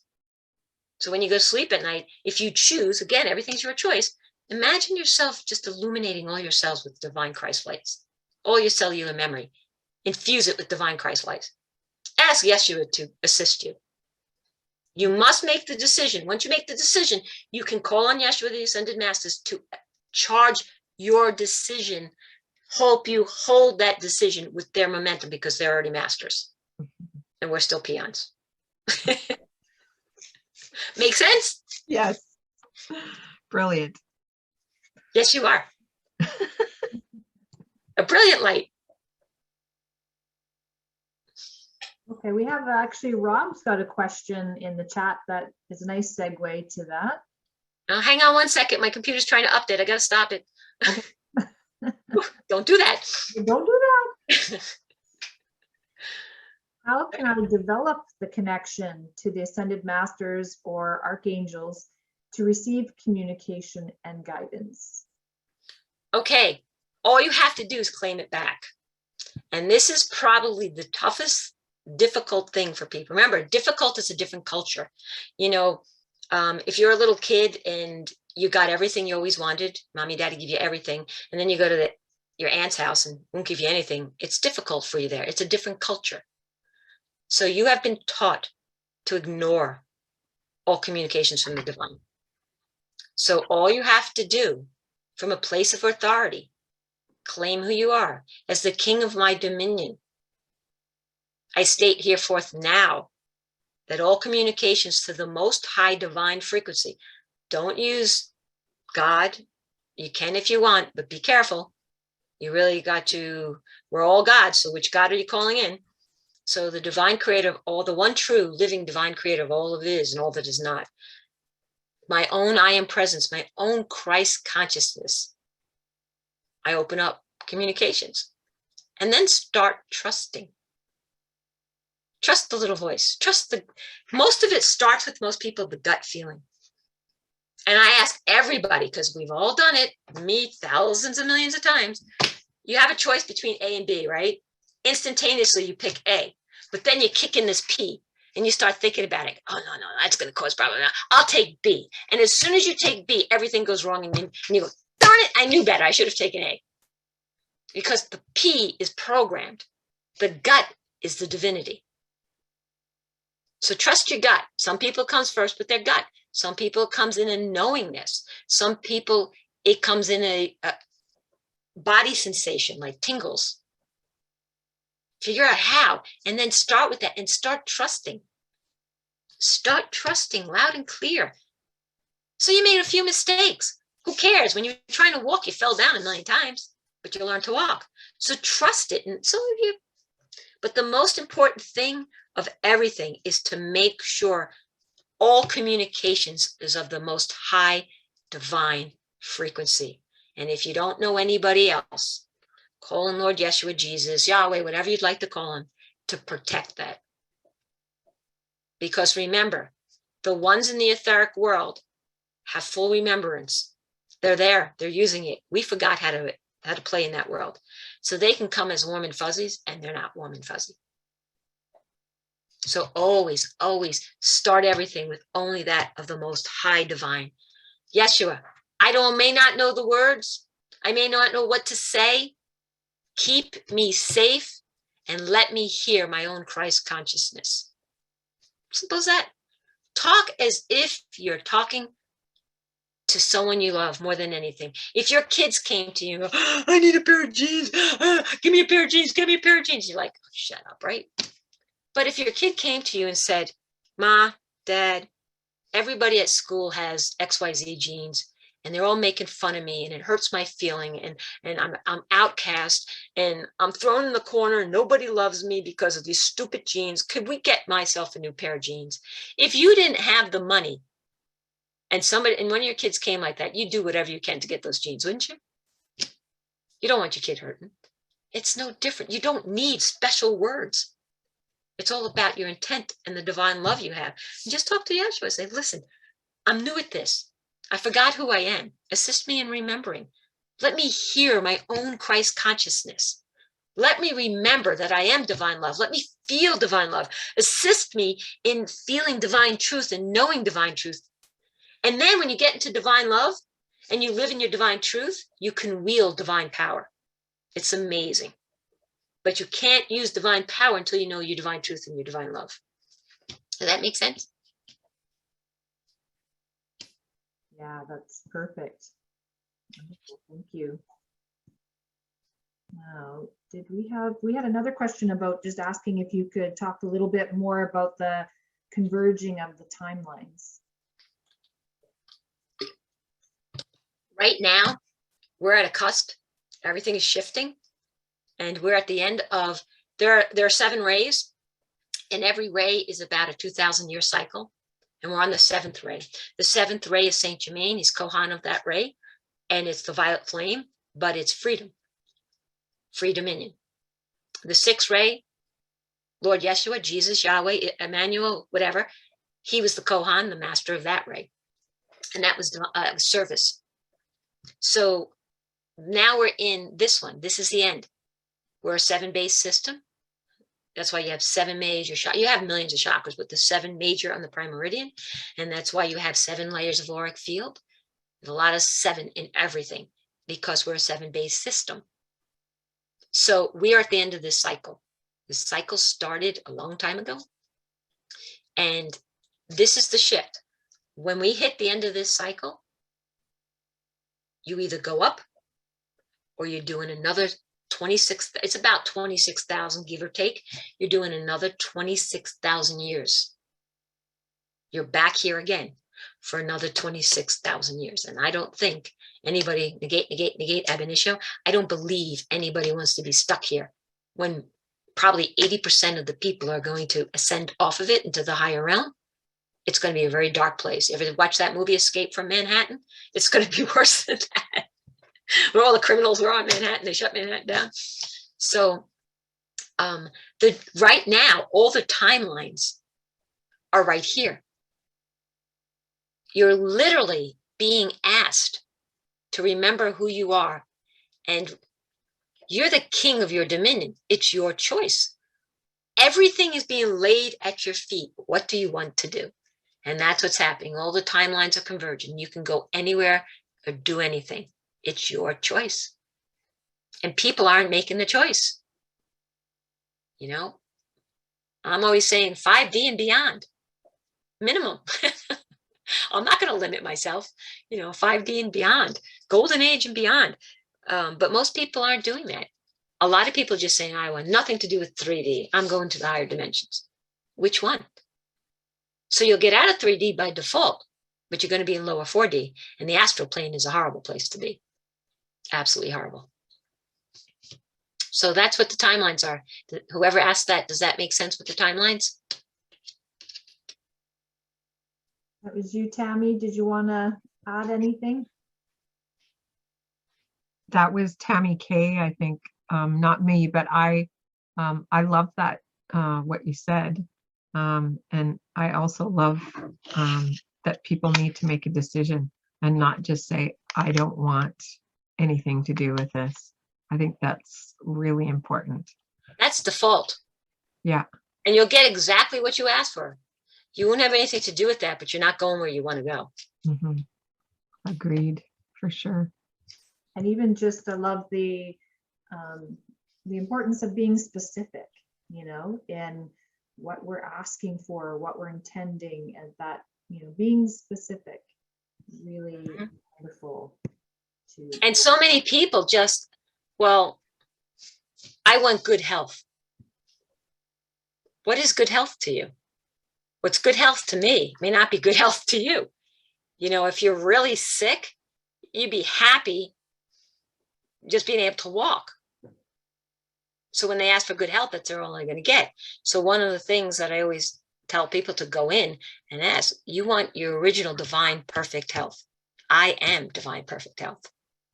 But the minute you falter on that decision, you don't have the discipline to keep it. You have to hold tight to your decision. So what I was explaining before was with the ascendant, and they're telling me to do it again. So I guess I didn't do the great enough job explaining it. But they can't just come in and assist you. You have to set the decree into motion. So I am choosing, I am divine perfect health. I have the desire. I made the decision that I am. Now, the minute I go, oh, man, my tooth hurts, my back hurts, what did I do? I rescinded my decision. So you can call in Jesus, an ascended master, to hold and protect your decision from even yourself until you learn momentum. You are the big, nobody can do anything to you except you. You allow it. So the minute you falter from your decision is the minute you relinquish it. And you got to start over. So any momentum you had, gone. And that's why people can't create. Stick to it.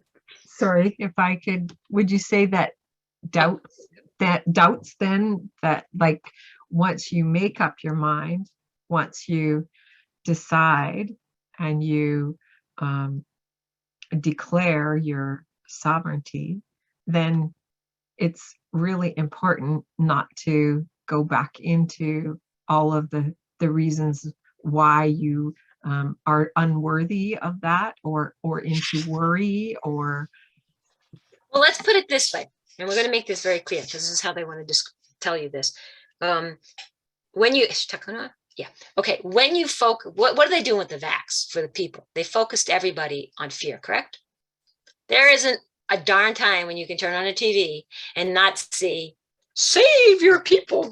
You can't even drive down the street. You go to Ingles, free vaccine, $200 gift card to Walmart. Come on, people. But they're everywhere. So they have taught you one thing: focus. Remember, they cannot create. They do not have the divine code in them to create. Once you renounce the light, you lose the gift of your divine code. Doesn't mean you can't claim it back, but you've got to come back to the divinity. So, but anyway, so they renounce that they don't have the divine code. They can only amplify, intensify, and magnify your creations. So I'm not saying you, Tammy, but let's just say you all the people who are getting the shots, what's their focus on? I'm going to die if I don't get the shot. I'm going to die if I don't get the shot. I'm going to die if I don't get the shot. That's all they focus on. And guess what? They don't get the shot, they die. So they've created a realm where their focus is insane. Now think of the momentum. Just think of the momentum of that. I'm going to die if I get a shot. If I don't get a shot, I'm going to die. Think of the power. Is it 5 volts? It's like a billion trillion volts coming at you. And you're going to sit with the little remembrance that you have and say, I am divine health. How does that stack up against the pendulum or the ram that's coming at you at 50,000 pounds of pressure, and you've got 1 pound of pressure going, I'm in divine health? Not going to happen, because you don't have a momentum and you've lost focus. Because guess what? Right after you said that, your kid calls, your wife calls, your husband calls, your friend calls. Oh, did you know what this one said? Did you know? Where's your focus again? It's all over. And then you tell that person, oh, I'm doing this cool thing and I'm focusing on divine health. And they'll go, aha, yeah. You just relinquished it that way. You are the most destructive force to ourselves, is ourselves. That's why I call us the Antichrist. We're going against our Christ energy. So we do not have the momentum like we had. That's why you make the decision. You have the desire. Everybody has the desire. You know, what is that expression? The road to hell is filled with good intentions. You have the good intention. You have the desire. You make the decision, but you can't stick with the decision because of the programming that has been done through, you know, that's why they called them the Dark Ages, because it was really dark. So that's why you need somebody who made it. One of the Ascended Masters. They've been here, done that, moved on. They are here, and you call from the Great White Brotherhood. If you don't know this, you can look this up. But the Great White Brotherhood is everybody ascended, every Ascended Master that vowed to stay here until every soul that wants to ascend has ascended. If you ask me, it's a prison of love, and they don't leave. So by us calling on them, they have something to do. But they cannot make a decision for you. You make the decision and you say, hey, listen, I forgot who I am. I'm trying to, I'm in the midst of recovering. You talk from your heart. Hold this decision. So the time I falter, you can keep it going for me. And you are in gratitude for that. You know what opens the doorway to the other side? I am divine love. I am divine gratitude. Why? Divine love is your decree. You're in divinity. Gratitude is your acceptance. When you're grateful for something, you've already accepted it. You can't be grateful for the TV that somebody gifted you if you didn't get it. You can be grateful for their intent, but you can't be grateful because you haven't gotten it yet. So gratitude is acceptance. And there's your decree and your acceptance. That is how you create. That's why they always tell you, be in gratitude. But people don't know. And it doesn't matter. You don't need to know the words like I did. I mean, they taught me the structure of the divine when I've been getting this ever since I was born. I can remember it. And I learned this. I remembered the structure of the divine before I got the words. The words came in 2015. I thought it was 14. It was 15. I think I started in 14, but that's when they brought this.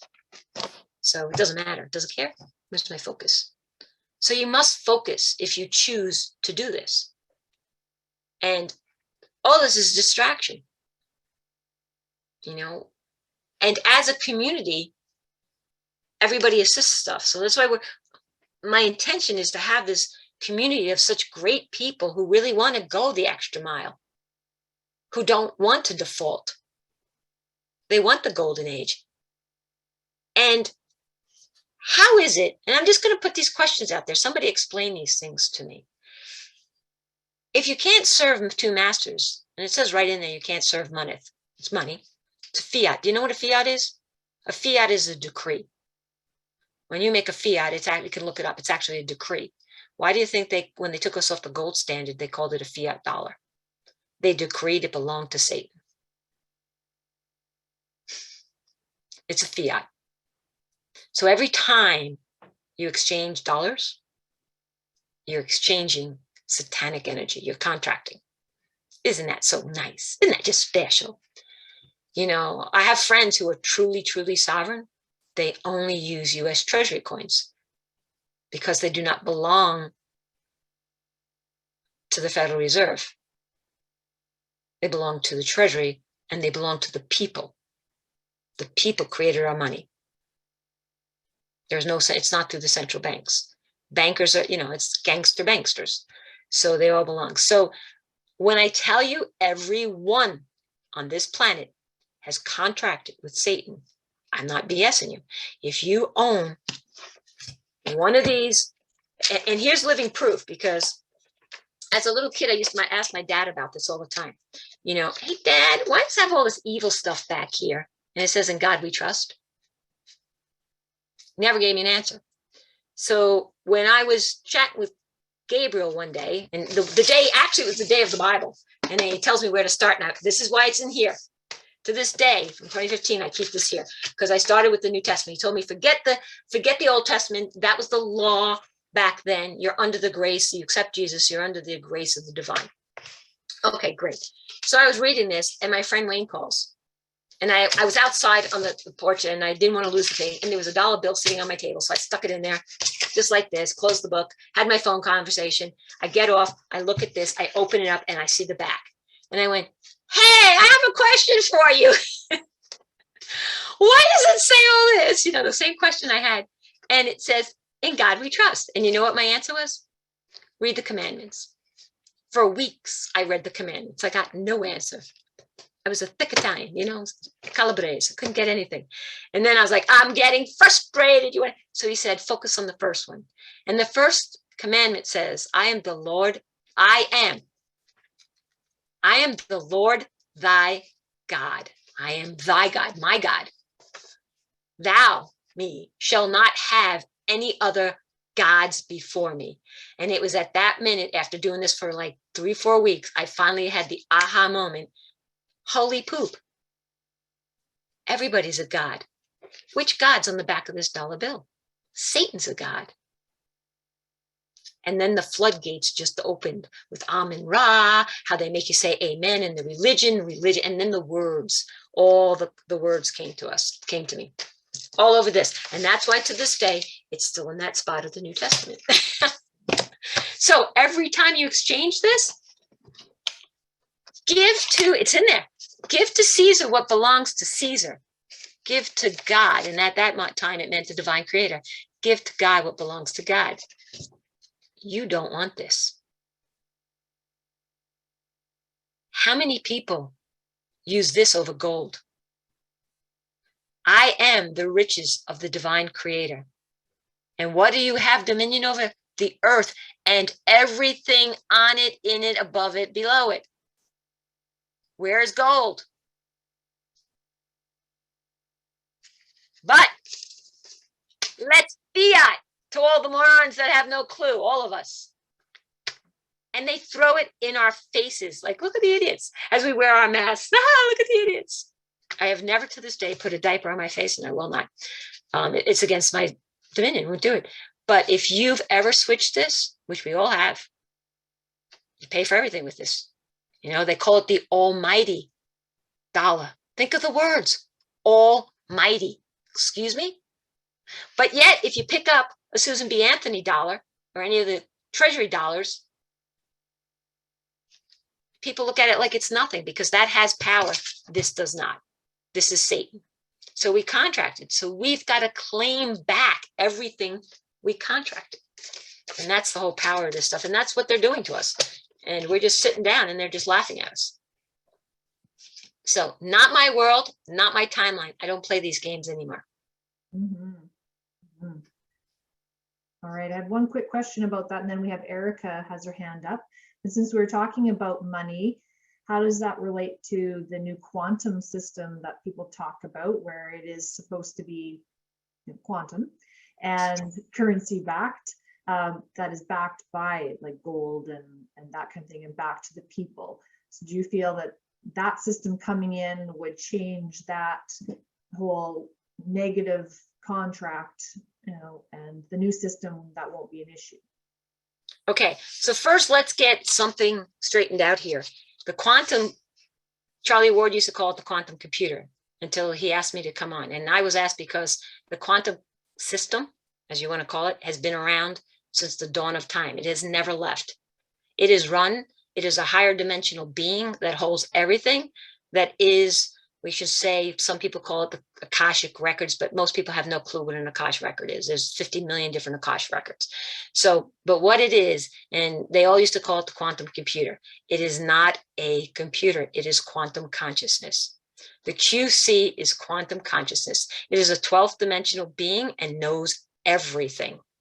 When Trump keeps saying, or anybody else says, we know everything, they're not kidding, because every energy, every word you speak, every blink you take, every movement you make is a recorded document in the quantum consciousness. It has been around forever and ever and ever. It came with the system. Our system is a holographic image. If you know how to make a hologram, how do we make them? You get one laser. If I want to make a hologram of this, right, my little mouse, I take a laser, I get all the dimensions of it, the size, shape, and everything. I put that on a plate. I take another light. I'm making this very simple. It's a little more than this, but I take another light and I blast it through that plate, and boom, it appears as a 3D dimensional object. What do you think the sun is? Who's holding the holographic image of what we've created? Ask yourself these questions. They're just holographic images. So now all of that, if this isn't real, which it's not, if you see Star Trek, they're on the, what do they call it? The hologate? That room that they play in, the hologram room, I forgot what they call it. But they go in there and they create whatever they want.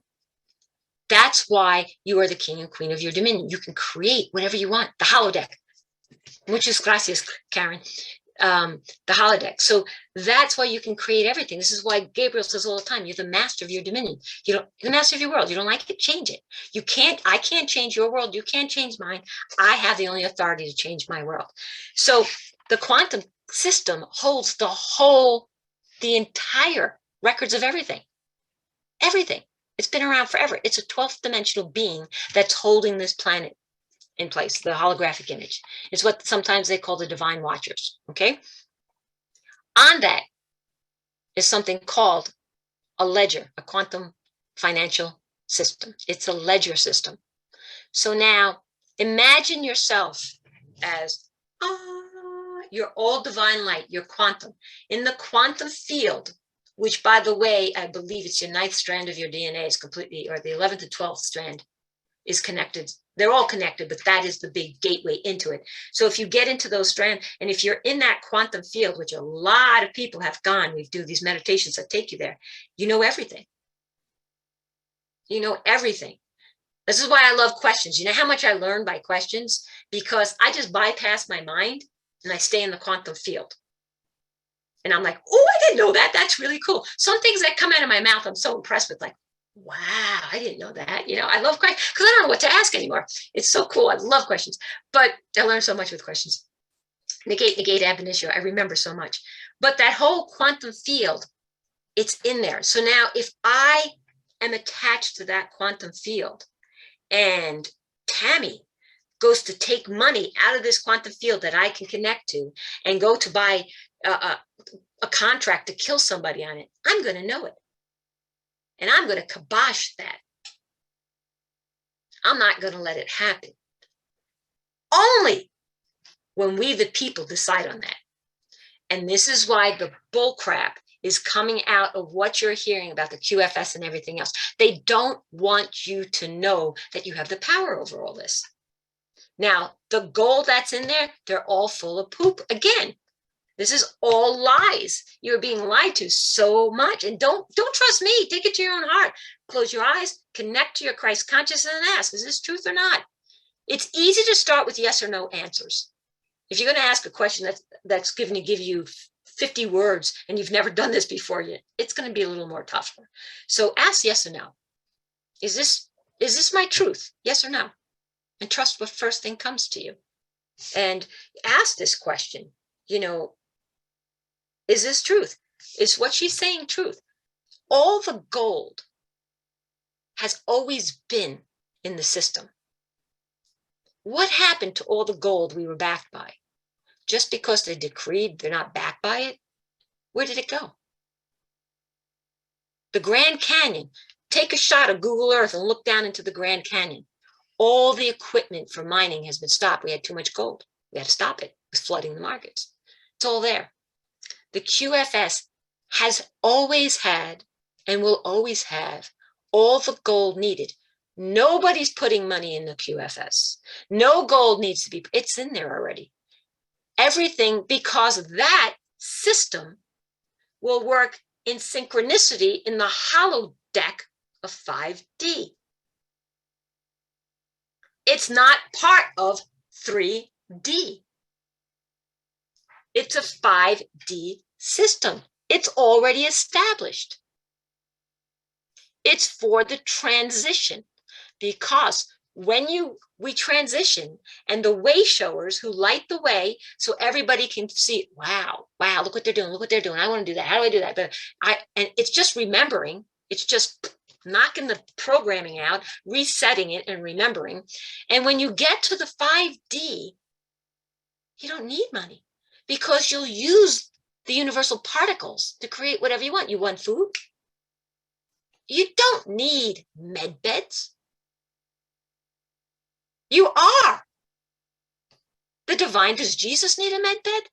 Think about this. And what did he say? It is not I who heal you. It is by your own belief that you were healed. But you have been brainwashed through centuries and eons and eons and eons that external things must heal us. You don't need anything. Do you think the divine creator created this with stupidity in mind? Oh, we can't fix ourselves if we break something? Think about your car. You would never put sugar in your gas tank because you know it would destroy the engine. Look at all the crap we put in our engine, and it keeps going. It works around it because it is an answer. Your DNA answers to you. And all these people who tell you, they make me laugh my butt off. All these people, oh, for $5,000, I can activate your DNA. Excuse me? Think of these things. And think of the people who are putting out their hard-earned labor to get their DNA activated. Who are you to come into my world to activate my DNA? My DNA is doing exactly, and almost everybody's DNA is doing exactly what it's told to do. And right now, how many of you are talking to your DNA? 6? So the rest of the DNA is doing exactly what it's told to do. Nothing. And it's just sitting there going, are they ever going to call me a tax? Why is it, and I'm going to hit poor Angie here, why is it people wear glasses? Do you know every 24 hours, it's the only organ in your body that completely regenerates every 24 hours is your eyes? So why are you still wearing glasses? These are just blue light blockers. Oh, okay. But for the other people, I have those too. But why do people still wear glasses? Because when you hit 40, you need glasses, right? You remember that saying? That's brainwashed in early. The TVs, oh, everything's just a blur. You're creating it. And society works on it together. We, the people, are creating it together. But if you start talking, and then these are my blue blockers. These are the ugly ones, but these are my night glasses for driving. When you put these on, what are you saying? I need these to see. Oh, wait, reading glasses. And everybody has reading glasses. So wait, I can't see. Hold on, let me get my glasses. I can't see. Instead of saying, well, my belief system was altered. I forgot who I am. So temporarily, I'm putting these on, but I really don't need them. I'm remembering how to have divine perfect vision. And before you know it, because I'm one of them, before you know it, you throw the glasses away. You don't need them anymore. Every 24 hours. And then you sit and talk to your eyeballs. I talk to my cells all the time, like, guys, straighten up, stand tall and proud, get back to the vision of 2020 or better. And do it now. You got 24 hours, get your ass in gear. I literally talk to myself like this all the time. So I'm not saying that there's not a place for that. If you get yourself into a dire strait, you can go and, take cold medicine or whatever. But when you get out of that dire strait, kick in your own healing system. Because it's your belief, but they've got you convinced that you need the medical world. And now the truth about the medical world is finally out. For those who want to see it, do you really need it? It's all to destroy you. And I ask you this, think about this. When Yeshua ben Joseph came to this planet and he embodied into this embodiment, right? It was so dark, there was no light on the planet. If he didn't come, how would we ever know that we were divine? How would we even know there was a better way? You see the importance of that lifetime? Darkness owned the planet. Darkness owned all of us. And it was him coming in saying, silly people. And now we have a reference point. That was the importance of that. It doesn't matter if he lived 33 years, 50 years, how he died. None of that really matters. What matters is he gave you the starting point of remembrance of who you are.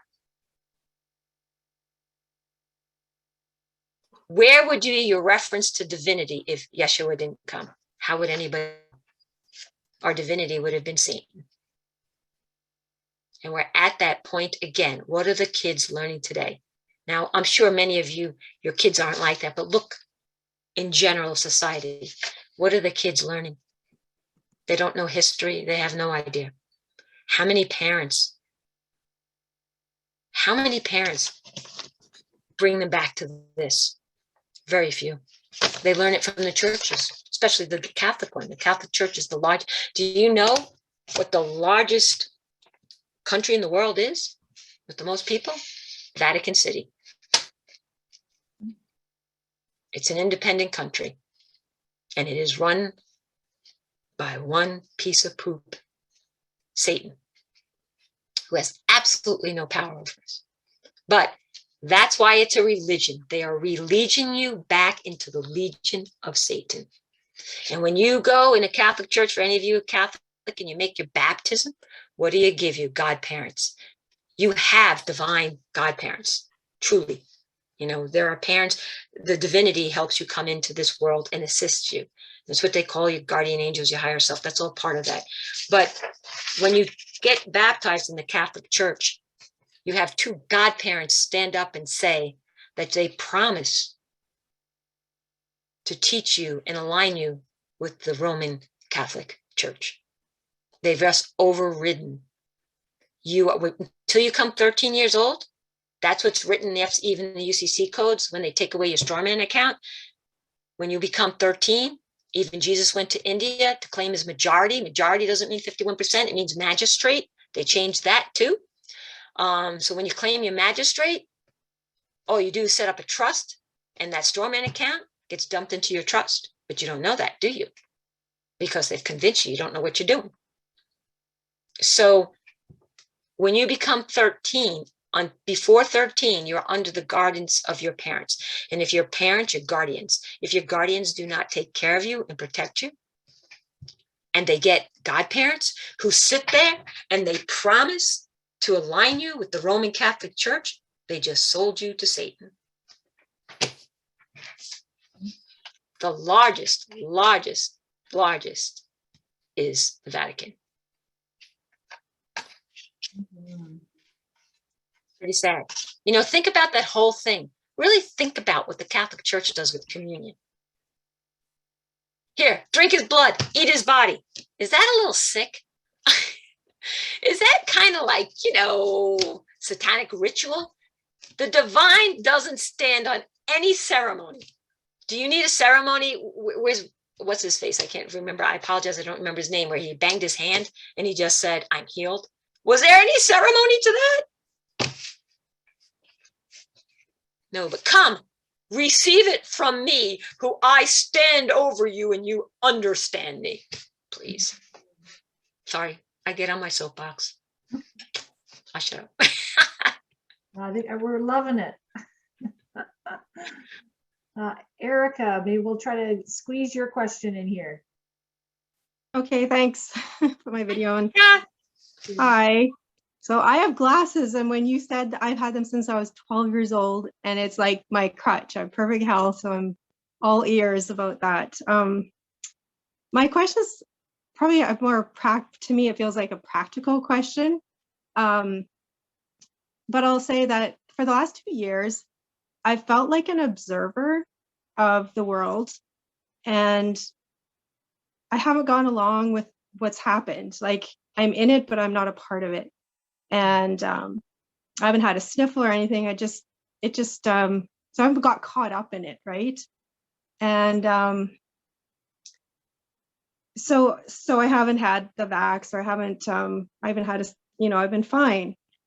So it's like it's like kind of living in this world and watching it and not being a part of it. It's like been an odd sensation to me. And when you talk about 3D and the quantum and how to ask is around my question.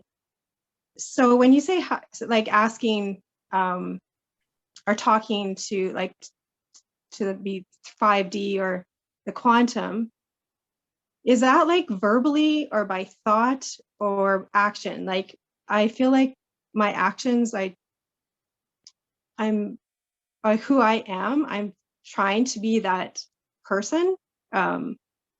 Love. Wait, so can I interrupt? That's a very practical question. That's okay. It's a great one. I love it. Can I ask you 2 questions? Yes. How can you try definitely. to be somebody you already are? Pardon me? How can you try to be somebody you already are? Good question. I am, right? I'm trying to be something. But how can you try Well, to, it's like, how can I try to be my hand? Well, I feel like if I'm not there yet, I guess. I don't know. How can you not be where you are?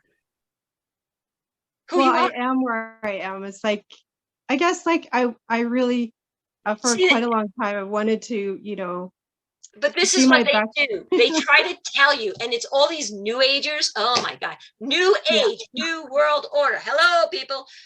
It drives me nuts. It's like, you got to you're on a journey. You got to find yourself. I didn't know I was lost. Do you have to find your hand, or do you know where it is at all times? I mean, come on. It's right there. I can see it. It's the same thing. And it's like, well, I just tried to be, you're already a multidimensional being, and I tease people because I do this with discernment, but I love this. I love to get reactions, and I go up to people, somebody I know I can be okay with, and they're not going to blow my brains out. And I'll just go up and shake their hand and say, hi, I'm God having an experience as Leana. And you got to watch their faces. It's just like, and you are? And they just sit there like, oh. But there's nothing broken on you. They're all trying to tell you have to fix something. Can you fix the divine creator? You created everything in your world. Is there anything to fix? No. You might want to change it, but there's nothing to fix. You don't need to find you. You can say, okay, I'm done with this experience of not remembering. Bring it on. I'm ready. When you say that, when you meditate, are you saying this out loud? Like, when I meditate, it's all in my thoughts. Like, I'm not asking it out loud. That's my second question. When you asked, well, how do I do this? Do I do this? And how do you choose to do it? What do you mean? Like, If you're the divine creator, how do you choose to have the experience? It's your choice. It's not mine. okay. So if you choose to do it in your head, do it in your head. If you choose to Yeah. flap out loud. If you choose to go, you know what, I'm just going to sit here and eat pickles and watch TV all day and just chat with Jesus, knock your socks off. It's whatever experience. There's nothing broken. It's whatever experience you want to have, because you are the divine creator. No ifs, ands, or buts about it. And you know what glasses are, guys, about? Windows are what? Eyes to the where? The soul. I can't see who I am. When you wear glasses. Now, when you're 13 and under, most of the reasons you wear glasses because you refuse to see the truth. You don't want to really see. And people, if you look at people when they're young, the kids who come in, they either came in with some karmic experience where they didn't want to see the truth, but it's all about seeing the truth, okay? When you get older, it's about programming. I see. Yeah. Yeah, see what she said? She sees. So then why do you need glasses?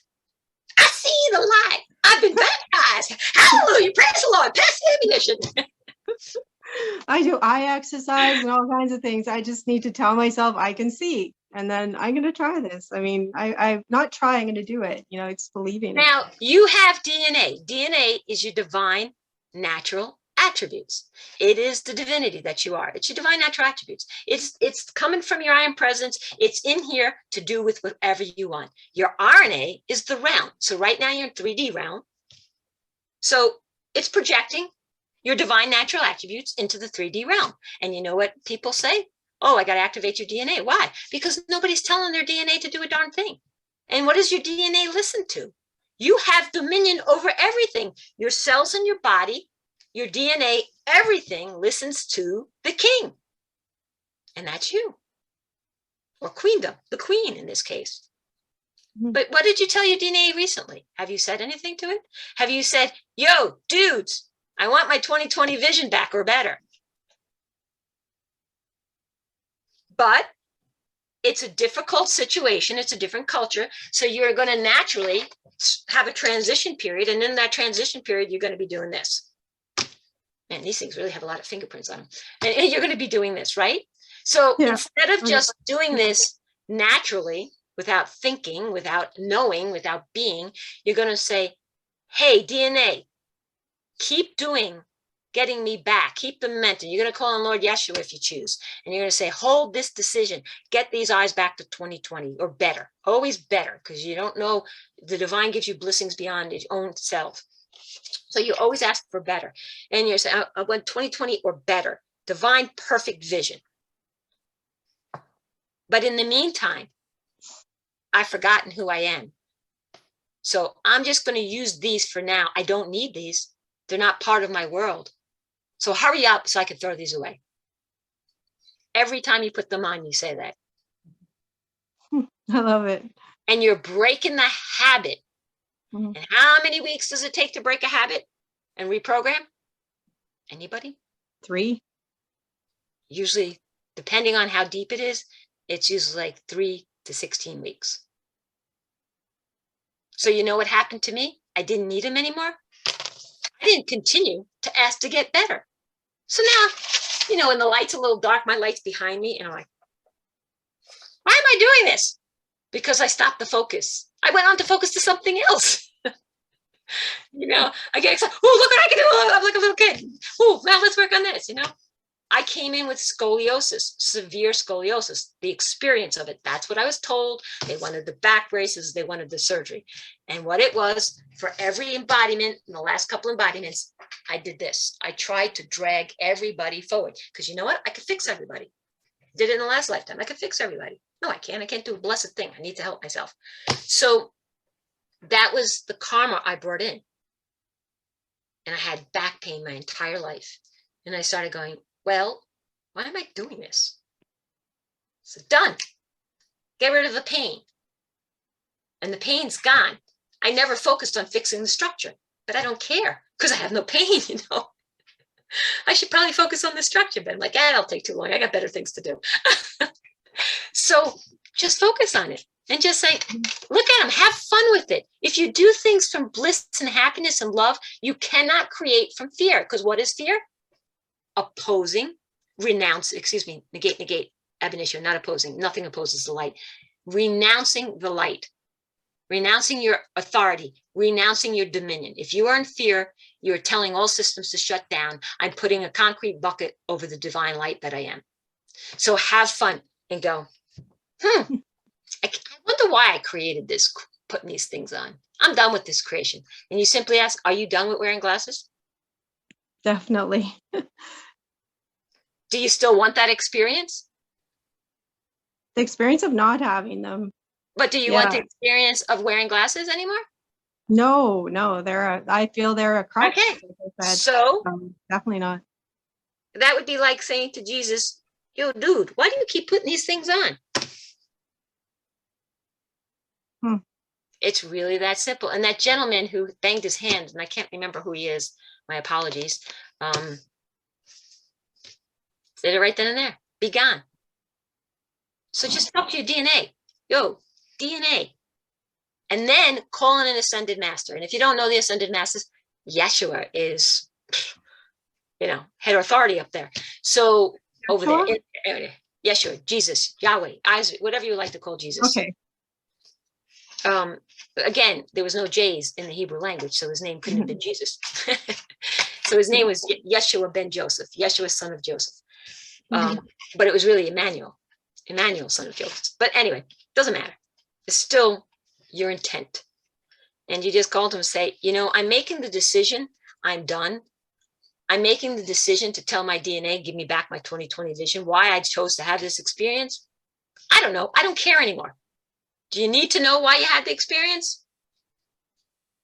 No. If you need, and this is what they do in the new age. They tell you, you have to fix that program.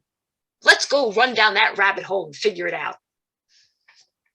You know how much programming crap we have in us? We'd be here another 50,000 years. And every lifetime we come back, we take more. We never get ahead. That's why Yeshua came in and he cleared all the karma. There's no such thing as karma anymore if you accept them. He cleared all the karma of the past. He requalified all the misqualified energy of the past. He requalified all the misqualified energy of right then and there in that present time. And he requalified all the misqualified energy that all us idiots were going to do in the future, which we did, and we're still doing. So all you have to do is say, thank you. I am the law of gratitude. I am grateful. Negate the thank you. Negate ab initio. I appreciate and I am so grateful for you clearing all this. And now I'm going to become a master and do it for myself. I need your assistance to remember. And I accept your assistance. A master doesn't put these on. A master wants to see the truth and not hide it by rose-colored glasses. That's where the expression comes from. Listen to the words. I need glasses. And then they tell you this so somebody can make money off of you. You need nothing. Everything is in that beautiful heart of yours. It's so awesome. And you know it because you can see it in you. That's why you're so peaceful. Yes, I feel that in myself. And I do seek the truth. And that's why it feels like an oxymoron, like got these like really, I'm so nearsighted and anything past my hand. Excuse me. I am what? Nearsighted. Oh, I can see. That's the past. In the past, I was nearsighted. But every time you say that, you just rescinded your decree of I am divine perfect health. No, I'm not. I'm nearsighted. Do you see what they've done? They've convinced you to claim your disease. You're a good little girl. At 12, you got them. You got a lot of programming in there. Yeah. So how does your DNA know what to do? You tell it, okay, fix my eyes. I'm going to be perfect. I'm going to have done with this experience. I'm going to go back to the experience of divine perfect health. Oh, I'm nearsighted. I need my glasses. Your DNA says, okay, and stops doing what it was doing. Everything jumps to your command. Everything. In your dominion. And we keep, so you heard this a lot, negate, negate, negate. If you say something that does it immediately, 3 negates. Why 3? 1 for the causal, 1 for the emotional body, 1 for the mental body, 1 for the physical body. You're negating it through the whole dimensional field of 3D. So you negate, negate, negate.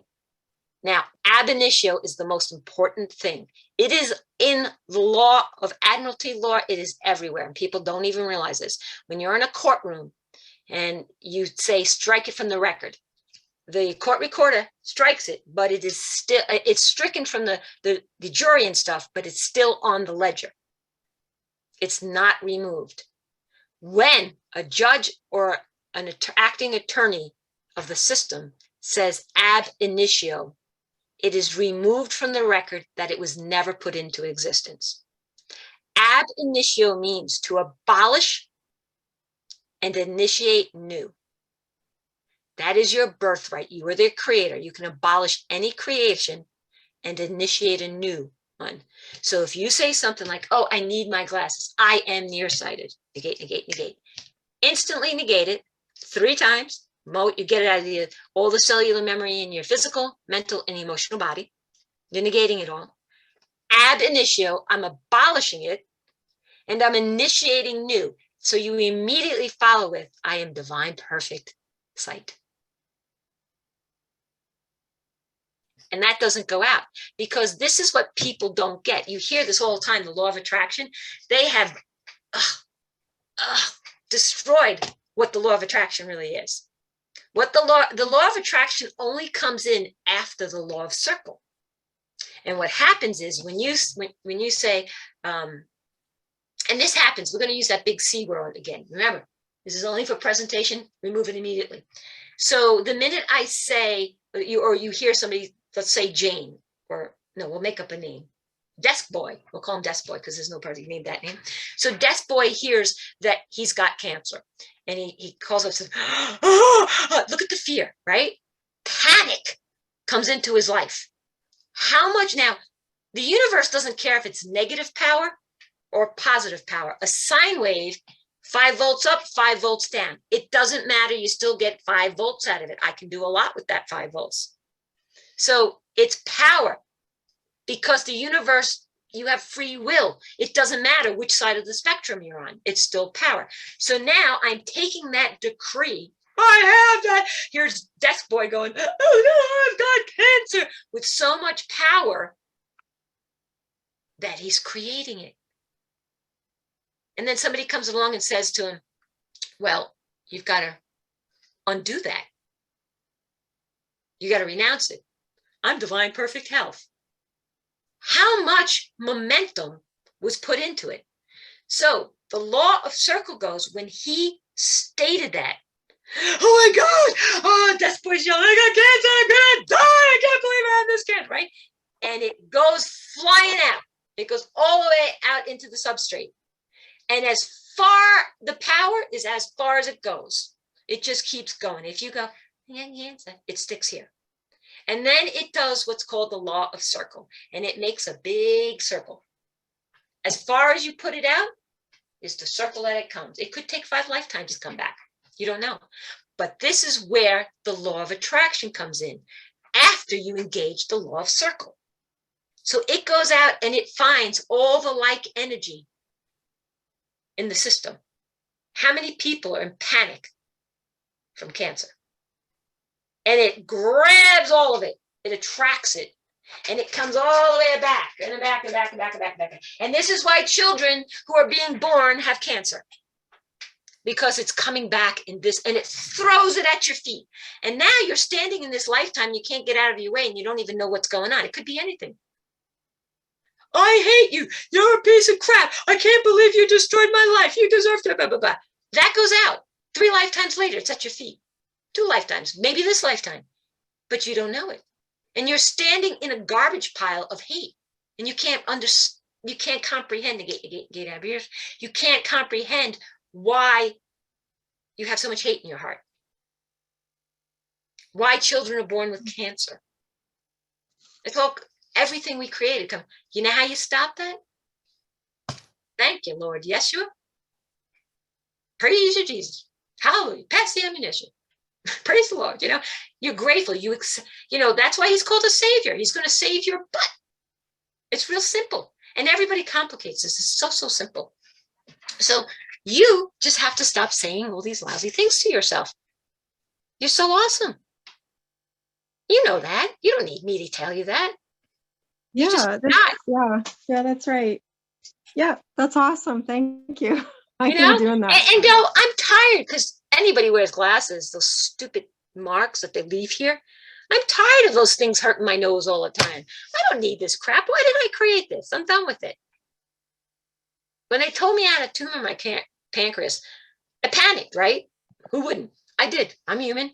And I dropped to my knees and I said, this is not a good time to give me a test. I said, because I'm not going to do it. I'm not supposed to get upset. I'm supposed to do this. I don't care. I need you now.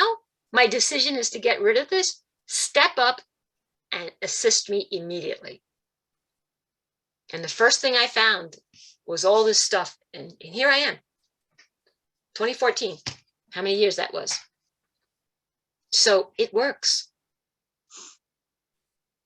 And you're going to, when you pick them up this time, you said this is just a temporary thing? Yeah. That's it. Thank you. Get yourself back to, don't thank me. When you say thank you, remember what they did when we were kids? Your aunt gave you a present. Say thank you. Say thank you. Right? Thank you for the Christmas present. They brainwash us with saying thank you, right? Hear the difference. Thank you. I appreciate you. Where's the power go? When you thank someone, you're giving your power to them. When you say, I appreciate you so much, where's the power staying? Who's in authority? Yeah, when I say I appreciate you, that power's in me. Yep. That's another thing. Say thank you, say thank you, thank you. And your parents didn't mean anything wrong because they were brainwashed. They were taught all this stuff. They've been planning this. Remember, since the dawn of time, Satan ruled Earth. It's time to get it back. You good, awesome lady? Yes. Very good. I appreciate you. I appreciate you so much. You have no idea. You guys are just assisting me so much to get to my next level. I'm so happy. Right back at you, Karen. How are you doing for time, Leana? I know we've gone a little bit over. It doesn't matter. There's no time. Do you really think I'm going to get to sleep now? The amount of energy going through me. I'm up all night. I never sleep. Perfect. That said, we have another question then. All right. Marmar. Peter, that was his name. Yes, and Peter's up as well. Awesome. Oh, I remember his name. Hi, I'll make it really quick. It really resonated with me when you were talking about the glasses, and then the more you talked about it, the more it resonated. So I just wanted to really share, because I started to wear not these specific ones, but glasses at 13. And then I was trying to remember, I think it was between 2011 and 2012 that I brought my prescription down by a whole point. And I just, exactly, it's kind of like what you said. I'm like, I don't want to wear these anymore. And I knew, that's when I knew I had started to become more in touch with my own power. And then it's funny because before the whole pandemic, whatever you want to call it, I just one day, maybe it was a few months before the downtown Y where I worked closed. And just one day, because I had stopped my focus on it, like you said also, I just got it better by one prescription, and I changed my glasses, and then I kind of focused on other things. And I kind of always had the intention in the back of my head to, 20/20 vision or better, right? But then I just kind of left it. And then before the pandemic happened a few months ago, I just stopped wearing them. And I knew my vision was in 20/20, obviously it still isn't, but I stopped wearing them, and I said, okay, I'm not going to wear my contacts anymore, and I'm not going to wear my glasses anymore. it's been too long, and I just started getting out of the house with, like, I had them just in case I really, really had to see something, because it was, my vision was still a little blurry, right?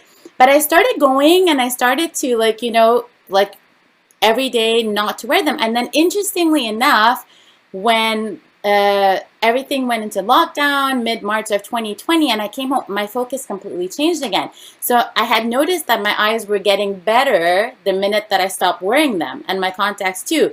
And then when my focus completely changed again, I kind of just forgot about the whole thing. Not forgot, but I was busy with way other things. And then I noticed that I wasn't paying attention to the eyes and to the eyes getting better. And so now my eyes are slightly worse than they were at the beginning of the pandemic. But I know it's within my power. So it's just a really good reminder to, like, okay, that's it.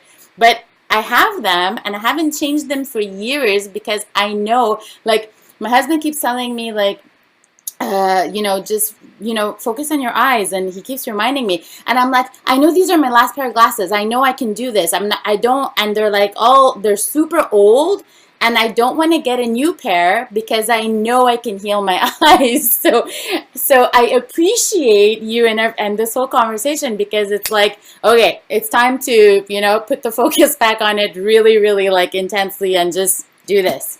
And that's it. Here's the thing. Twice you said, I don't have 20/20 vision. You claimed it twice, right? And I said yet also. Yeah, it's true. Wait, yeah. You have to heal them. True. That means they are broken. It's true. Yeah. So do you really have to heal them? I see where, okay, great. Great, yeah. You see the words they've convinced you of? Well, they've convinced all of us of this. You constantly hear me going, negate, negate, negate, ab initio, because it comes out without even an effort.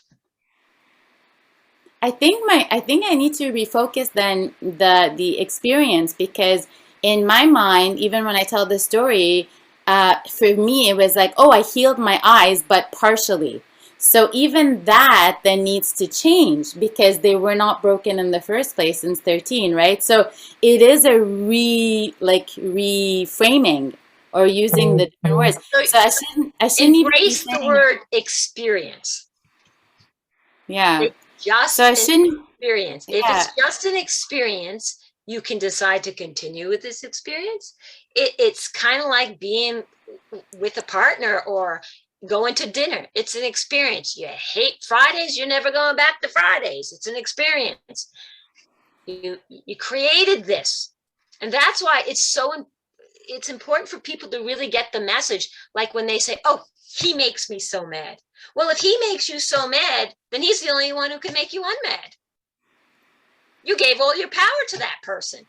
But if you say, oh, I allow that idiot to make me so mad, you throw judgment on it and everything else, but it's a better step. I allow him to make me so mad.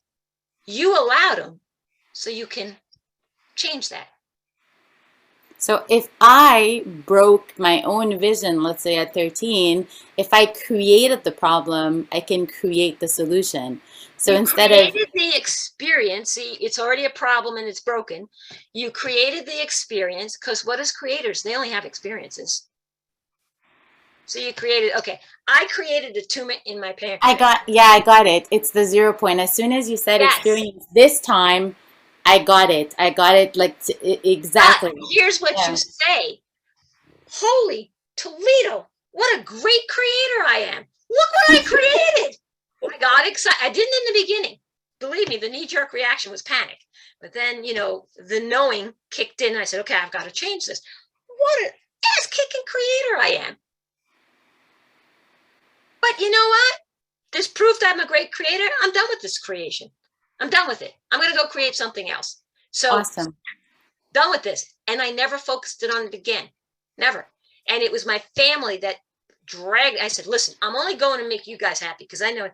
And the interesting thing was there's still a thing there, but the exact words the doctor said, and here's the thing, I kept going, Jesus, I need a little more assistance here. So I said, let me see. So I saw his face. Not good enough. And I always ask for 3 things. I looked up, I'm in bed 3. That's a trinity. The doctor comes in and he goes, "Hi, I'm Dr. Trinidad." Are you kidding me? That's all I needed to hear. I was fine. Everything is, but when they go in, because for the pancreas, they put a camera down you because they can't take an x-ray of the area. And I'm going in and I'm assisting the guy who's wheeling me in because he's like, "You look sad." It was no doubt in my mind. And then when they went in, the doctor came out. And when I came out, he said to my brother that it's full of light. Why would he choose those words? And I said, "What did you say?" I'm half drugged out. He goes, the mass, because he kept calling it a T word. I said, "Don't you dare call it that." And he goes, "The mass, whatever that is just full of light." So my brother goes, "Well, what does that mean?" He goes, "Well, if it was the big this, then it would be darkness like it was before." And he goes, "I don't know what she did, but it's pure light." Now, you think that's the divine trying to go? Of course. It's the presence. It's my Christ consciousness going, "See, this is how you do it. You just blast it with light." So tell your DNA while you sleep tonight, call on the ascended masses, Jesus, whoever of the divine creators, the ascended masses of the Great White Brotherhood. You don't even have to know their names. Assist me in holding the decision to have divine perfect sight.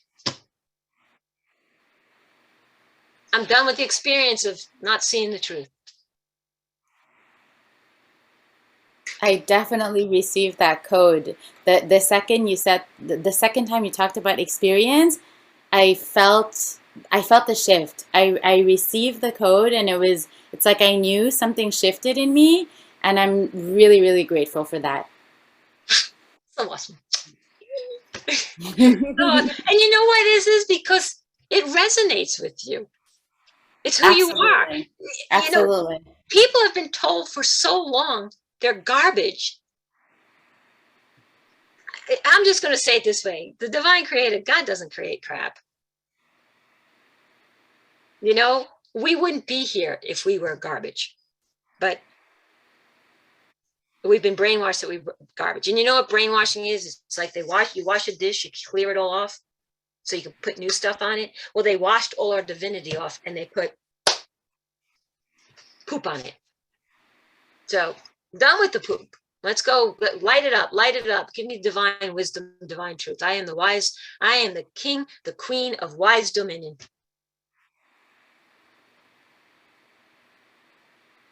Look at her light glow. Is she not amazing? Look at her. She's just like, oh, she's got such a good light to her. It's like you said, it completely resonates. Everything just resonates. And I'm really joyful and I'm really grateful because I received the code right away, and it was just like an activation. It was exactly what I needed. So I'm glad I spoke. I'm so honored. So again, very grateful, very joyful. I appreciate you letting me be part of this. I appreciate everyone here. Me too. It's fun. Isn't this fun? This is why I love questions. Aren't they fun? All right, Peter, you're up. Yeah. I want to pay you a compliment if I can. Okay. I like compliments. To me, it's a compliment. But listening to you speak and your dynamic actions. Oh, that's because I'm Italian. I know. I know. Maybe I am speak. Italian right now. But I couldn't help but be reminded of two people. Romana Titulo. Who? Yeah, okay. And Charlie Freak. Who? No? Don't know what you're saying. Ooh, or I'm saying who? I don't know these people. I don't watch things. I don't read things. I'm like, no. Perfect. The other thing that I found myself doing with a younger brother of mine, we had a very intense conversation, and I said something that upset him. And so I said to him, "I see that you're upset. I apologize." Was that something I shouldn't have said? well, if you say you apologize because he allowed himself to be upset, if you're looking at it that way, that's fine. But you didn't say anything to upset him. No. He upset himself. Yeah. You know, I hear people say all the time, this is one of the things, you make me, like I just explained, you make me so mad. But this is another one, and I love this one. It's kind of funny when people go, oh, I feel so bad. Oh, I got that person so upset. I feel so bad. Right? You've heard that a million times. So the first thing I do is take your right hand, squeeze your left arm. And they're like, what does it feel like? I don't know. Does it feel like it's rotten? Does it feel like a bad tomato? No. Then how could you feel bad? Do you hear the words that we're saying? You're making yourself feel bad because someone has an issue that's not yours. And it's not being selfish. It's being selfless. You cannot cross dominion because the second you trespass, you know, think of it like your property. You've got a fence around you. This is it. I'm the king of this dominion. That's the king or queen of someone else's dominion. If I cross into their property, I'm trespassing. Forgive us our trespasses as we forgive those who trespass against us. It has nothing to do with sin. It's dominion. And if you look up the word dominion, it's the same word as sovereignty.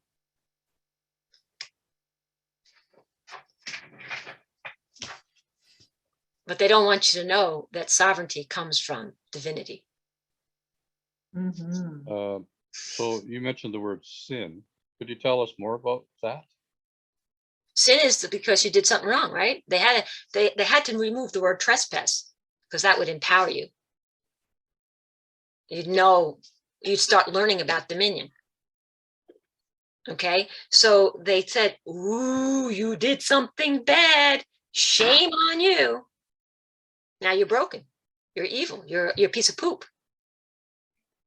So if you sinned, oh, and this is the great one, you know, if you belong to the Roman Catholic Church, you go to some moronic imbecile to, forgive me, Father, for I have sinned. It's been 16 years since my last, whatever, confession. I did this. And they say, bad girl, go out there and say 28 Hail Marys and 15 Our Fathers. And they are taking authority from you. You are obliging them ruling you. And that's what sin was all about, so they could be over you. Did you ever wonder, are you Catholic by any chance? You know about Catholic? Okay. In Catholicism. I was Christian Science. Oh, that's right. You said that. I apologize.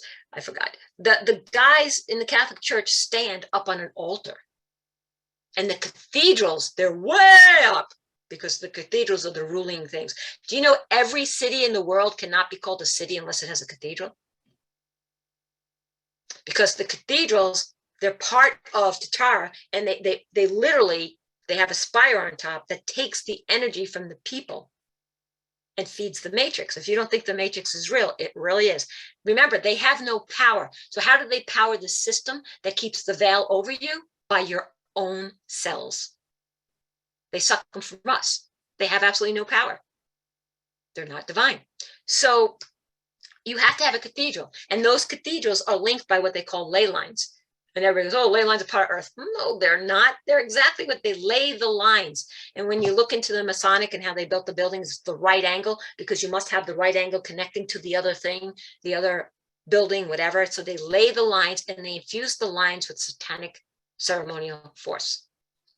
And this is why I tell everybody I meet, if you really want to assist the humanity, every step I take, everywhere I go, I lay the lines of the divine. I'm not going to try to overdo theirs, but I'll just put the divine lines. Every step I take, I'm dropping it down. I'm laying new lines. I walk a lot. There's a lot of new ley lines. If all of us do that, we're laying the lines of the divine. They've got satanic lines everywhere. But the sin was meant, because it's part of those churches, to control. If you created sin, now, when you're in shame, if you did something bad, I did a mistake. When you use the word shame, you are a mistake. There's a big difference. Look it up. It's a big difference what happens when they use that word shame. And they shame you into because you sinned. So you became a mistake. You are a mistake. What does that do to your value and worth? How are you going to be a king when you're a mistake? You can't. So it was all meant to just take away your power.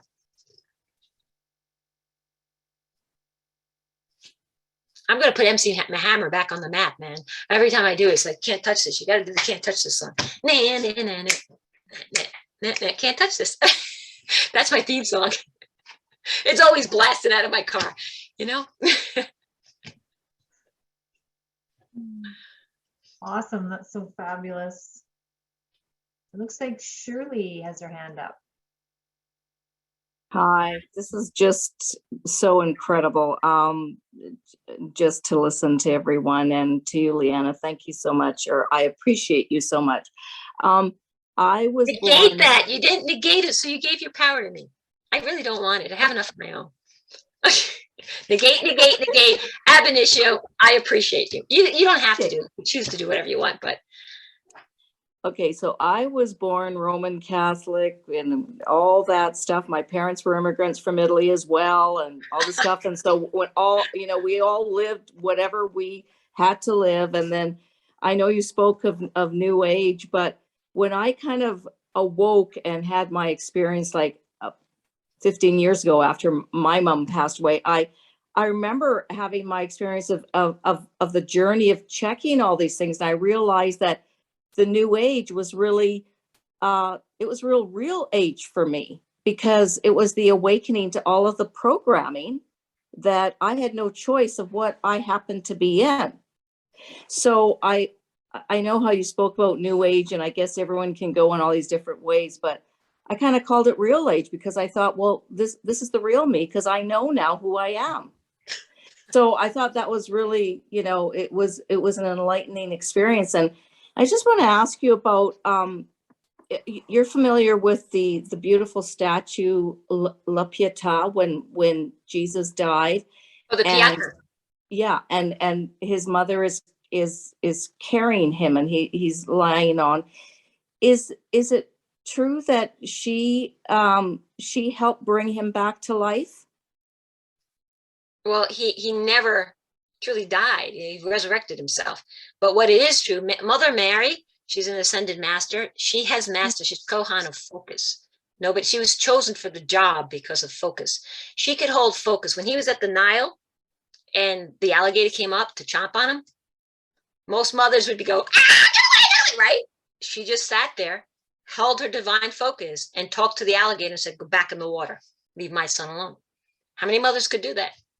Wow. So what she did, and this is something a lot of people don't realize, and Joseph, who was Saint Germain in that particular lifetime, his job was to prepare the 12 disciples. Discipline. Okay. Yeah. And Jesus could not, because it was such dark ages, he couldn't do this alone. So Mary was chosen to hold the focus. Why he, and they make a big deal about the cross. But here's the thing with the cross. You had two choices of being publicly killed back then. Drawn and quarter, where they tied you to horses and they pulled you in 4 directions and they split you. Yeah.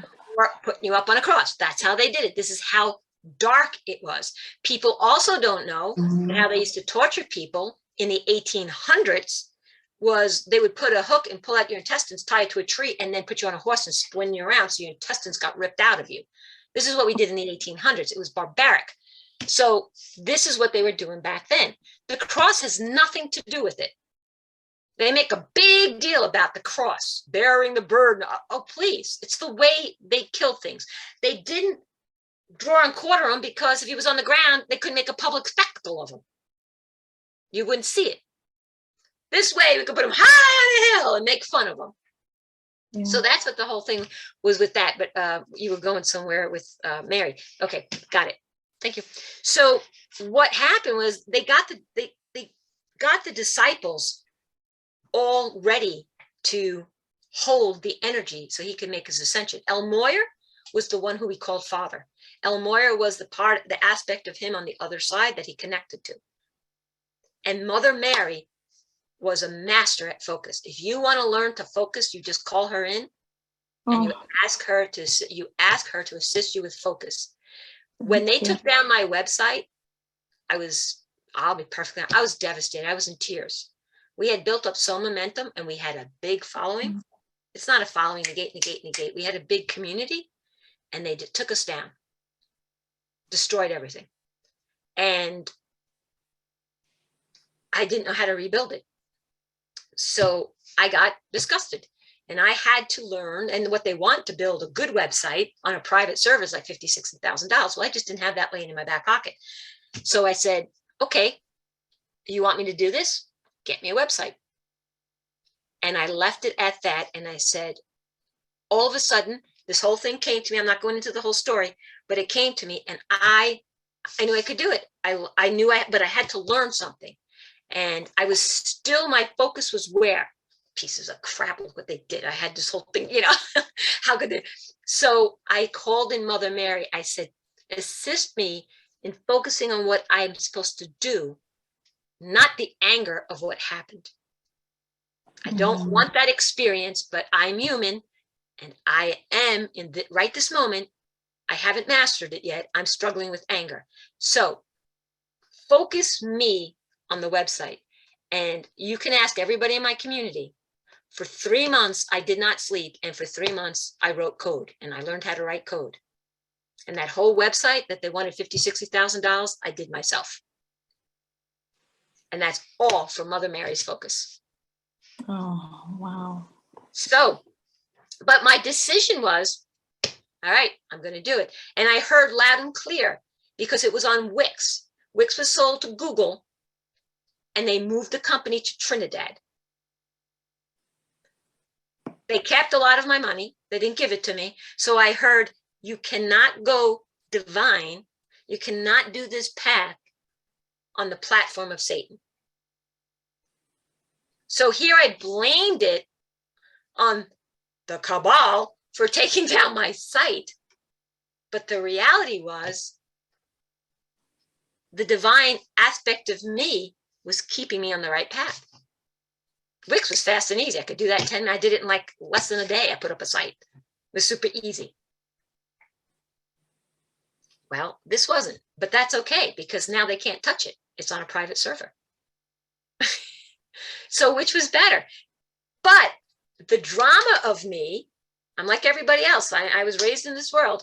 The drama of me was to focus on what they did to me, victim consciousness. So I didn't desire to try to fix the victim consciousness because I wasn't broke. Where I realized I couldn't focus on anything else. All I could keep focusing on those pieces of poop, what they did, right? So I called in Mother Mary and my focus just changed. And that's all you have to do. And if you don't know, because I get to chat with the Ascended Masters all the time. I've been doing this since I was born. If you don't know who does what, it's okay. Just call to the Ascended Masters of the Great White Brotherhood. Or what I do a lot is Yeshua, my buddy. I use him as like my counsel. Go find who I need to. If it's you, I don't care. Find whoever that can help me do this job. And I need it now. Ask and you shall receive. I need assistance. This is my decision. This is what I'm going to create. However, I'm still getting back my power. I've given so much of my power away over the years. I'm still claiming it back. And that's what this whole dominion and sovereignty in the course that I'm teaching, everybody asked me for this course, so I put it together. And to be perfectly honest, I was like, oh God, I don't know, this whole thing. I work from, it's not work because it just comes so effortlessly, but it's a lot of focus to write a whole course of what they give. Like the quantum consciousness, it was 6 months of writing practically. And this was the same thing. And I really didn't want to do it. It was actually 4 weeks. And what a blessing that turned out to be, because that brought me to the one thing that I really wanted to do, get everything back on sovereignty. I have so many people from all over the world. It's not fair to the ones in Canada, to the ones in Australia, if I just do it under the Constitution of the United States. So how do we do this for everybody? Ask and you shall receive. And it was just given to me through that course. So that's what I'm saying. Just ask, do, and you feel. Mary's the best. Nobody has mastered focus more than her. She's Wow. Kohan focus. Thank you. And you resonate a lot with her. And Kuan Yin, if you don't mind me saying. Kuan Yin, yes, I was told that. She's Kuan always Yin, around you. It's like you just, you've got so much nurturing capacity. It's insane. well, I think that's the reason why I had to go through a lot of these experiences in the 3D to know that that isn't where I was supposed to go, because I was always, it was always, nope, that's not it. Okay, try something else. But you know what I mean? But And you so, see, that's and the then new coming age to this, belief. That's what they taught you. You just said, I think that's the reason I had to go through this. No, you chose it. well, that's what I mean, is that. That's not what you said, though. And I'm not picking on you because you hear me constantly. Negate. I'm always correcting what comes out of my mouth. It's just so natural. But this is what I'm trying to instill on people. If you want to be a master of dominion, you've got to master your mouth. Because this is the tool that creates. Look in here. He spoke the word and it was done. Okay. He spoke into existence. That's why Saint Germain says, now it's a joke. He even says it. Get the duct tape out. Shut your mouth. You would have ascended by now. Okay. I But appreciate I'm picking on you. I'm really not. No, it's okay. Because It's I'm okay. constantly doing this. Negate, ab initio. See the word constantly I use. I never do this. I love it. I love it. Thank you. No, you don't want to thank me. No, that's right. I don't want to thank. I appreciate you. Oh my gosh. This is not an evil sign. This is I love you. It's sign language. I did this on one show and everybody said I was given some evil sign or something of the devil. I'm like, no, it's sign language for I love you. All right, I just want to remind everybody that you can save the chat. If you go push the little chat icon there, and there's the happy face and there's 3 little dots. If you click on the little 3 dots, it gives you save the chat option. So you might want to do that in case there was things people were writing down to share that you want to be able to remember, go back and look at. But of course, we're also recording and we'll have this available. Hopefully it won't be too long before we get it up. We have time probably to just do one more question. So we've got Sue with her hand up, and then we'll start wrapping up. Okay, well, it's hopefully a quick question. Leana, Nothing's always ever quick. well, I didn't think so. Negate. I have an issue. I apologize. Could you give us your perspective on this idea of doing vision boards? That's such a thing that people say, vision boards and create. And after listening to you and all your fascinating, amazing perspectives, I'd like You don't need the compliment. I'm just going to ask you this. Is a vision board inside of you or external? Oh, that is the best question. It would be inside of me. So what do you choose to use? External, internal? Well, the vision comes from inside of me, but I would put it into the physical world. So okay, then you need it if you choose to do that. Okay.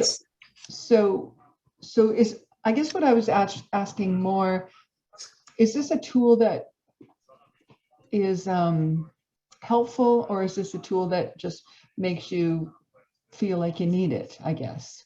So I'm going to ask you this question, because this is a personal thing. You're your own creator. You know, I can't answer people's questions, but I ask questions to get you to answer your question. Okay. Do you need to do a vision board? I don't think so, because I've been told that I need to, and I keep resisting, but I've created many things through my own ways in the past. Okay, so when you say I don't think so, what are you engaging? Divinity or 3D? Oh. You're engaging the P brain. So I'm asking you, do you need to create a vision board? No. Well, then you answered your own question. What do you need me for? I just couldn't see that until you asked me. Do you wear glasses? Well, not really very often, because I told myself when I was 50. Oh, so you just can't see some things. Yeah. Yes. Did thank you hear what you said? I just couldn't see it. But I actually did say to an optometrist, 20 years ago, and he said, you'd need glasses soon. I said, no, I won't. And I really haven't, except for reading, which I will change now that I've heard your inspirations. No, now that you heard your own Yes, truth side, yes. it has nothing to do with me. I present so it resonates with you and you wake up who you are. You know, Well, it has nothing to do with me. It really doesn't. oh. Because doesn't- you guys want to hear a secret? I'll tell you after the recording's off. So don't go until she comes off the recording. And that'll answer that question. So you answered your own question. How awesome are you? So you are actually wise dominion. Okay. Oh, you have such a delightful way of helping people. Very delightful. I don't help anybody. I can't help anybody. Well, you are, but you are.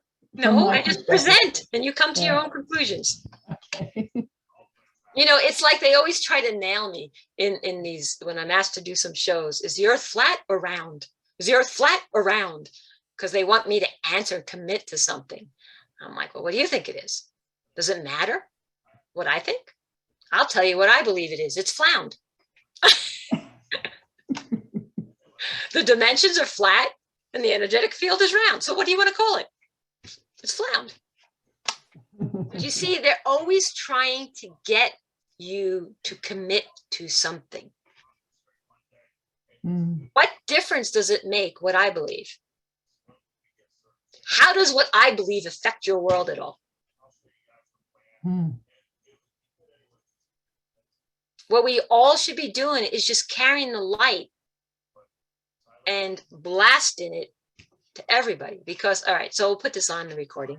What's really happening, I am nothing more than a mouthpiece for your own I am presence and your own Christ consciousness. You're not listening to yourself. So this is how I do things. I have learned to connect with my own Christ consciousness, my I am presence. It just connects to yours. It's pure divinity up there. So there's no, you know, like when people work in the third dimensional field, oh, protect yourself, you're going to catch their crap and all of that. There is no negativity. There is only divinity at that level. So at that level, your presence is telling me exactly what to say because you're not listening to yourself. And this is why I resonate with people. It's not me. It's you talking to you.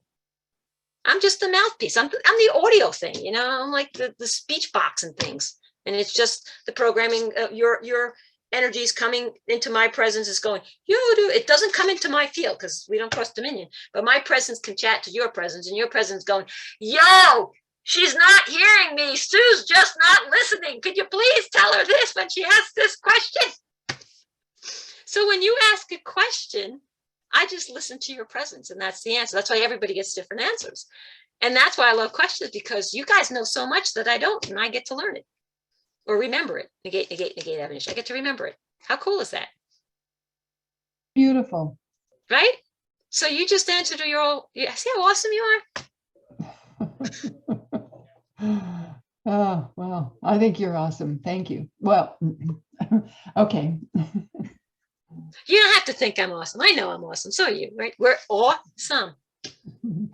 Every word, start ripping apart your words and you're going to find out, oh, what have I been saying all these years? Yeah. Mm-hmm. Yeah. God bless you. God be less than you.